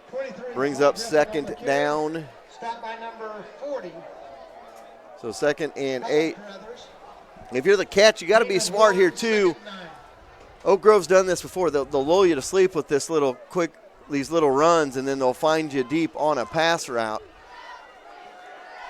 2 wide receivers out to the left side, 1 to the right side. They're going to go with 3 out to that side. And they're going to hand off inside for Whitehead, and he's going to have a first down to about the 33. Clock will stop as they move the chains. So with 2:37 to go, clock rolls. 2 wide receivers left, 1 to the right. 2 to the left, 2 to the right. In motion they go, and they're going to throw to Griffin on the flats. Good open field tackle again by Bryce Percival. Maybe a gain of a yard for Oak Grove. Keeps him in bounds as well. And the clock rolling here with 2:10 to go. He's going to be one of my votes at the end of the game for his defensive play. 2 wide receivers out to the far, make it 3 as they empty that side. And they go in over the middle and complete for a first down. And that is Griffin up to the 45-yard line with under 2 to go. Clock is set and rolling. First and 10 for the Panthers at their own 45. So you got to figure for a good shot at a field goal, you'd like to get down to about the 10. But from the 20 in, so they've got about 40-ish yards to go. They're going to unleash this one down the sideline. And this one is up, almost intercepted by Percival. He did good on the defense of McKinney, and McKinney rolled an ankle there. He's going to maybe have to come off. He's hollering for somebody to come off. That's going to bring in a new receiver, Armstrong, on this near side. And it's 2nd and 10 with 1:33 to go. And the clock is stop, ball on their own 45-yard line. So I'd say 35 yards away from at least a field goal attempt right now for Oak Grove. If they have that field goal target line we could put out there on the field. And here they go. They're going to throw it out in the flats, and an immediate hit right there by Knowles. And a whistle and a timeout going to be called by Oak Grove at the 49-yard line with 1:25 to go. So Oak Grove down to 1 timeout left. We'll take a timeout as well. We'll be right back. Everybody loves the old-fashioned drive-in. Well, guess what? Susie Q's has opened up in the Old Peculiar Drive-In location across from the Frog Pond and Peculiar. Go in, get the signature Susie Q, you know, the one that's so big they barely fit in the basket, while you're at it at the Tenderloin. So next time you think, man, I wish I had an old drive-in, remember, there's one 5 minutes up I-49 in Peculiar at Susie Q's. All right, welcome back. It's 3rd down and 4 coming up for the Panthers. Ball at the Wildcat 49-yard line, 1:25 to go. 20-17, Cats lead the Panthers in this one. Cats trying to make it a winner-take-all matchup with Odessa next Friday. Oak Grove trying to have some fun on homecoming. 3rd down and 4 coming up. Shotgun formation. Cats given a lot of space on this near side here. And they're going to hand off, nowhere to go for Oak Grove. Comes up a 4th down. And on 4th down, they're going to have to go with 1:15 to go. That was a surprise play for me. Absolutely. I was thinking the same thing with 1:08 to go on a 4th down and 3. They got to get a first down just to stay in this ball game. And now, timeout called by the Cats, I believe. That timeout is charged to Harrisonville. So that is the last Wildcat timeout. A 4th down and 3 coming up. Gary, I mean, we'll keep it right here. I don't know about the play call on 3rd down for Oak Grove there, as they just, I mean, it didn't look like they had much mustard on that run. It was just like they didn't know what they wanted to do there. Well, and you would have thought, you know, if you have an incomplete pass, it'll stop the clock. But a run, if you don't get the first down, it doesn't. If you get the first down, it does. But if you don't, just like it happened and the clock kept running, you know, obviously Harrisonville called a timeout as they were getting ready to get into the position to snap the ball. apparently they didn't have possession or the personnel they wanted or in the right place. That's the reason Harrisonville called the timeout. But, Oak Grove's got one more timeout, but it's not going to make any difference unless they make the first down here. And they're going to line Marsh up to the near side here. And they're going to have far side is Armstrong, wide receiver left, wide receiver to the right. And they're going to bring Griffin out here as well on 4th down and 3. They're going to throw it out over the middle and incomplete as they overthrow the target. And it'll be Cats ball from their own 48. Oak Grove with just one timeout left. So the Wildcat defense bent a little bit, but they held when they needed to. The pass sails high, and the Cats are going to come out of here with a victory on a night they did not play very well in the second half. 2 turnovers in a row in that third quarter, then a blocked punt after that, and somehow they're going to escape with a 3-point win. But, Gary, we talked about it earlier this year. You never apologize for a victory. No matter how it happens, you don't apologize. And, I mean, it was not pretty. I mean, I thought we played well in the first half. We just came out in the second half, had an interception, a fumble, a blocked punt, and an interception, and then 2 punts. We didn't score anything in the second half and let them score 14 unanswered points. So, I mean, we don't apologize for it, but it's good that we made it out of here. We can take it home now and go for all the Maulers next Friday night. I will assure you that if you have 3 turnovers and a block kick against Odessa, you're going to be down 28-0 in about 13 seconds. Oh, yeah. So you got a lot to clean up. But, I talked to Coach Hicks about this last night in the softball game at the end of the night. They've kind of built – they got to the semifinals this year in districts. You always just want to give yourself that shot. And that's what the Cats have done. They've crawled all the way back from 0-4 to 4-4. They're 4-0 in the MRVC, and they're going to play for a conference title. Next week, they're giving themselves that shot, and they seem to do that at the end of every season. And we always talk about it. You don't win trophies in September. You win them in November. And it's going to be just a couple of days short of November, but they're going to play for a trophy next Friday and a chance to really go into districts with a little bit of momentum. Yeah, and I was surprised we didn't see much of Kennedy Atkinson on the offensive side tonight. Maybe because of his ribs, they didn't want to subject him that tonight. I mean, you've got Cecil, you've got capable people out there, so the opportunity for this to for Harrisonville to still continue the winning ways in the conference is great tonight. Absolutely. So the Cats even their record at 20 apiece. Shout out to Oak Grove for making it interesting in the second half. Played an inspired brand of football in the second half and just couldn't quite come all the way back. So the Cats win 20-17. They set up a showdown with Odessa for the MRVC West crown next Friday night. We'll take a timeout. We'll be back after this.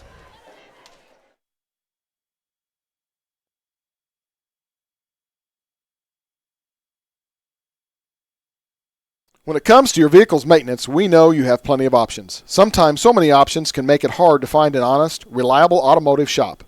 That is where Quality Auto Service and Repair comes in, with a commitment to providing customers with honest, quality service at reasonable prices.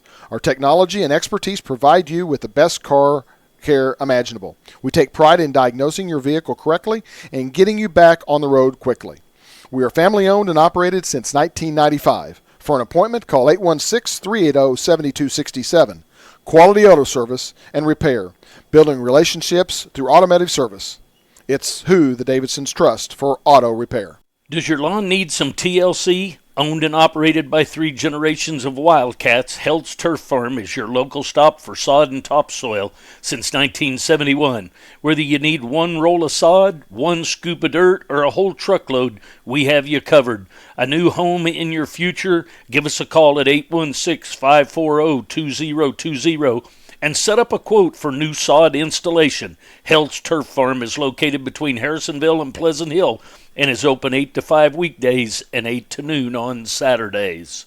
We've all been there before. Needed to deposit a check in our account, but nowhere near our bank. That's where Hawthorne's Bank's mobile banking comes in. Simply open your mobile banking app, take a picture of the check, and presto, the check's been deposited. Hawthorne Bank has the big bank convenience with small-town roots. So if you want a friendly, quick, and convenient service in a hometown bank, go see our friends at Hawthorne Bank next to Troby's on Plaza Drive. Every team has the same characteristics, including having each other's back. That's the motto the team at Schroeder Chiropractic lives by. With 2 chiropractors, 3 therapists, and an amazing office staff, they got your back. They will take care of your aches and pains and have you feeling like new in a warm, family-friendly environment. Schroeder Chiropractic has the community's back as well, being actively involved in bright futures in Harrisonville youth sports. Whether it's aches and pains or getting involved in the community, Schroeder Chiropractic has your back. This is Gary Davidson, and if you're looking for an honest, reliable heating and cooling company, look to where I look, Sherwood Heating and Cooling. Owner David Vogt has 25 years of industry experience and has been in business the last 10 years in Garden City. They are a Carrier equipment dealer and can provide ductwork, design communicating equipment, and thermostats for new homes. Not to mention servicing all makes and models of furnaces and air conditioners in the Bates, Cass, and Henry County area. Whether you're looking to upgrade to a more efficient equipment like me or need something repaired, give Sherwood Heating and Cooling a call at 816-862-6610. There is no better way to get in touch with other business owners and potential clients than joining the Harrisonville Area Chamber of Commerce. Come to monthly networking events and grow your business and make new friends. The Chamber is booking now for booths at the Log Cabin Festival October 4th and 5th. So give Bing and the staff a call today and get signed up for all the fun. 816-380-5271. Every broadcast team has to look good.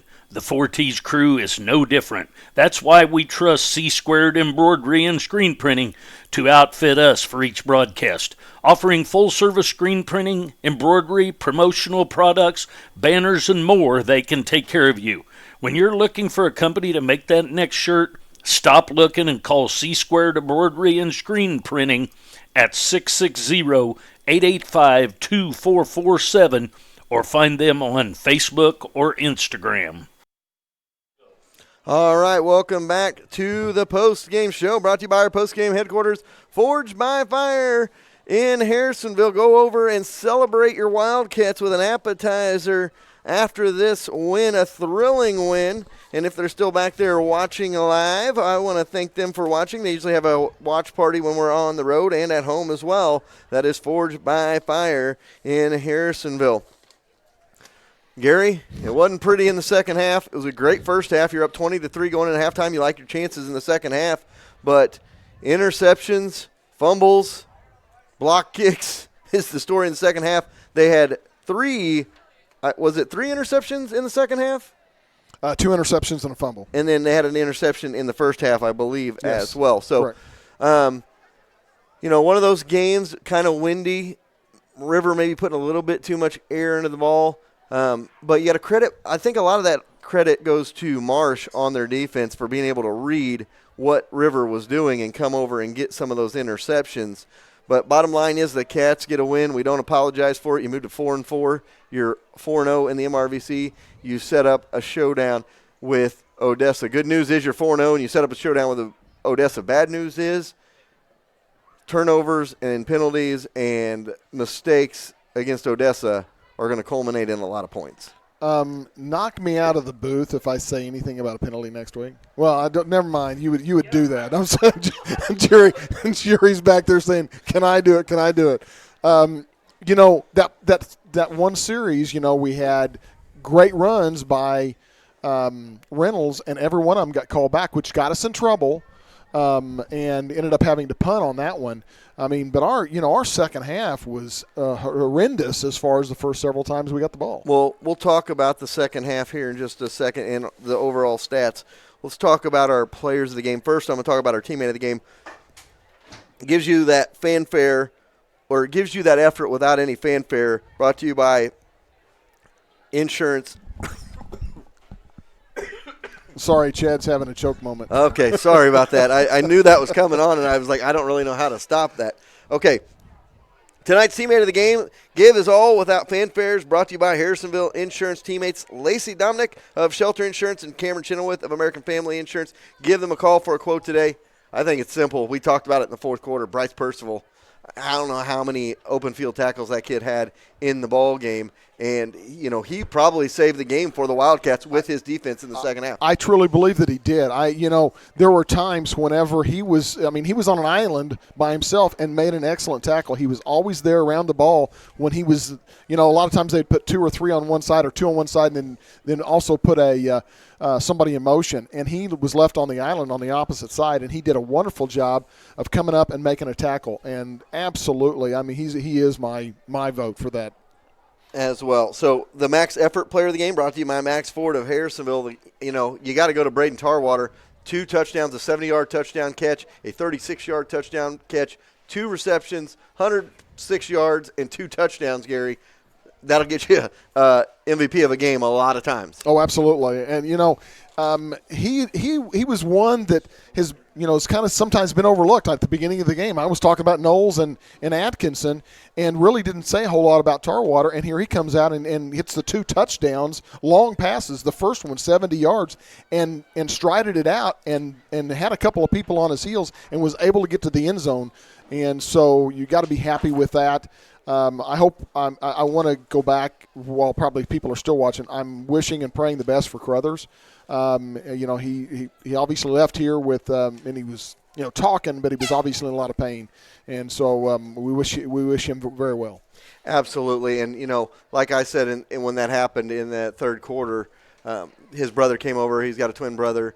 Colin and Sean are twins. They're fraternal twins because if anybody's like, they're twins? Yes, they're fraternal twins. They're not identical. But, twins, they feel everything together. They do everything together. And to see his brother down there, that was just heart-wrenching. My wife was like, that just about made me cry. I was like, yeah, I'm getting choked up. I was getting choked up talking about it. Shout out to his dad as well, Brent. We know him really well. Hopefully, if they got a chance to listen, or if any of them are listening now, he may be on the way to hospital with Brent.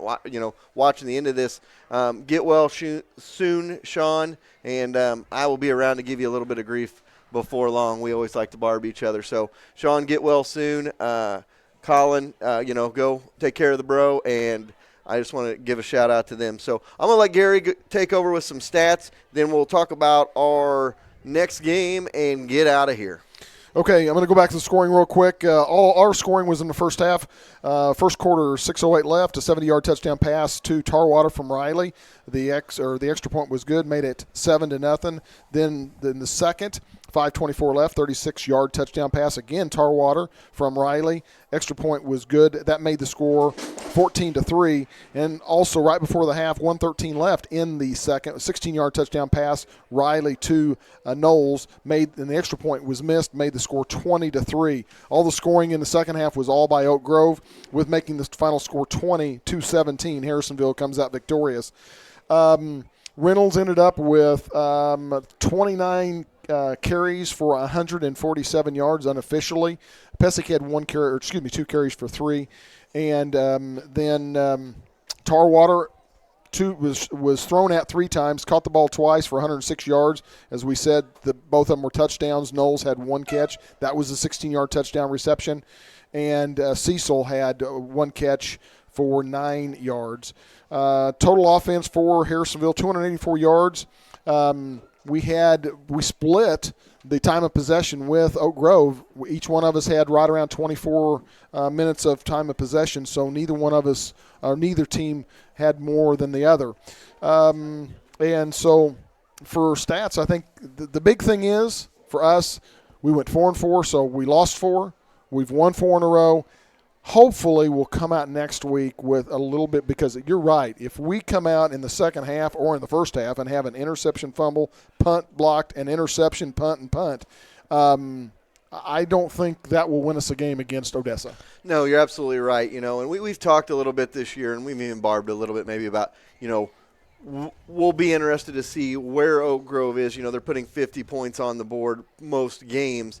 We'll see. With some of their competition we talked about this year, is that a legit 60-0 every week thing, or is that more a, look at the scoreboard of who they have played? And obviously they've ran through the MRVC like we ran through the MRVC. We're both undefeated. What I like about this team is they're grinders, Gary. They grind it out. They don't do anything super fancy, but they grind out wins. They were 0-4, and out of those first 4 games, minus the Maryville game, every one of those they were in through the whole ball game. I mean, they were a 2-score lead on Blue Valley Northwest. We could very easily be 5-3 going into this game. They got beaten overtime of that game. Kearney game, they could have been up 21-0 at half. So they're real close to being a 7-2 football team.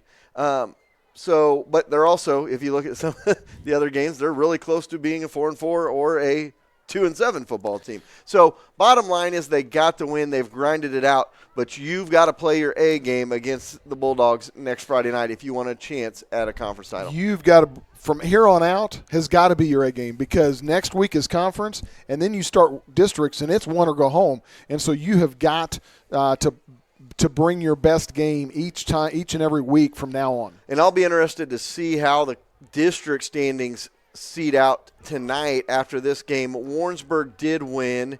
Grain Valley was winning over Grandview. And then, Smithville was beating Grandview. So Grandview was losing. Grain Valley won 35-0 over Ruskin. So, it looks like Harrisonville's going to be right on that 4-5 line. They would like to probably get to the 4 seed, so you host that first-round playoff game. And then Smithville, Jerry was just telling me, Smithville just beat Grandview. Okay. So what I like about that is that 4-5, that keeps you out of that 2-3. It looks like Grain Valley and Grandview are going to be in that 2-3 matchup. Means you get hopefully a home game against Van Horn.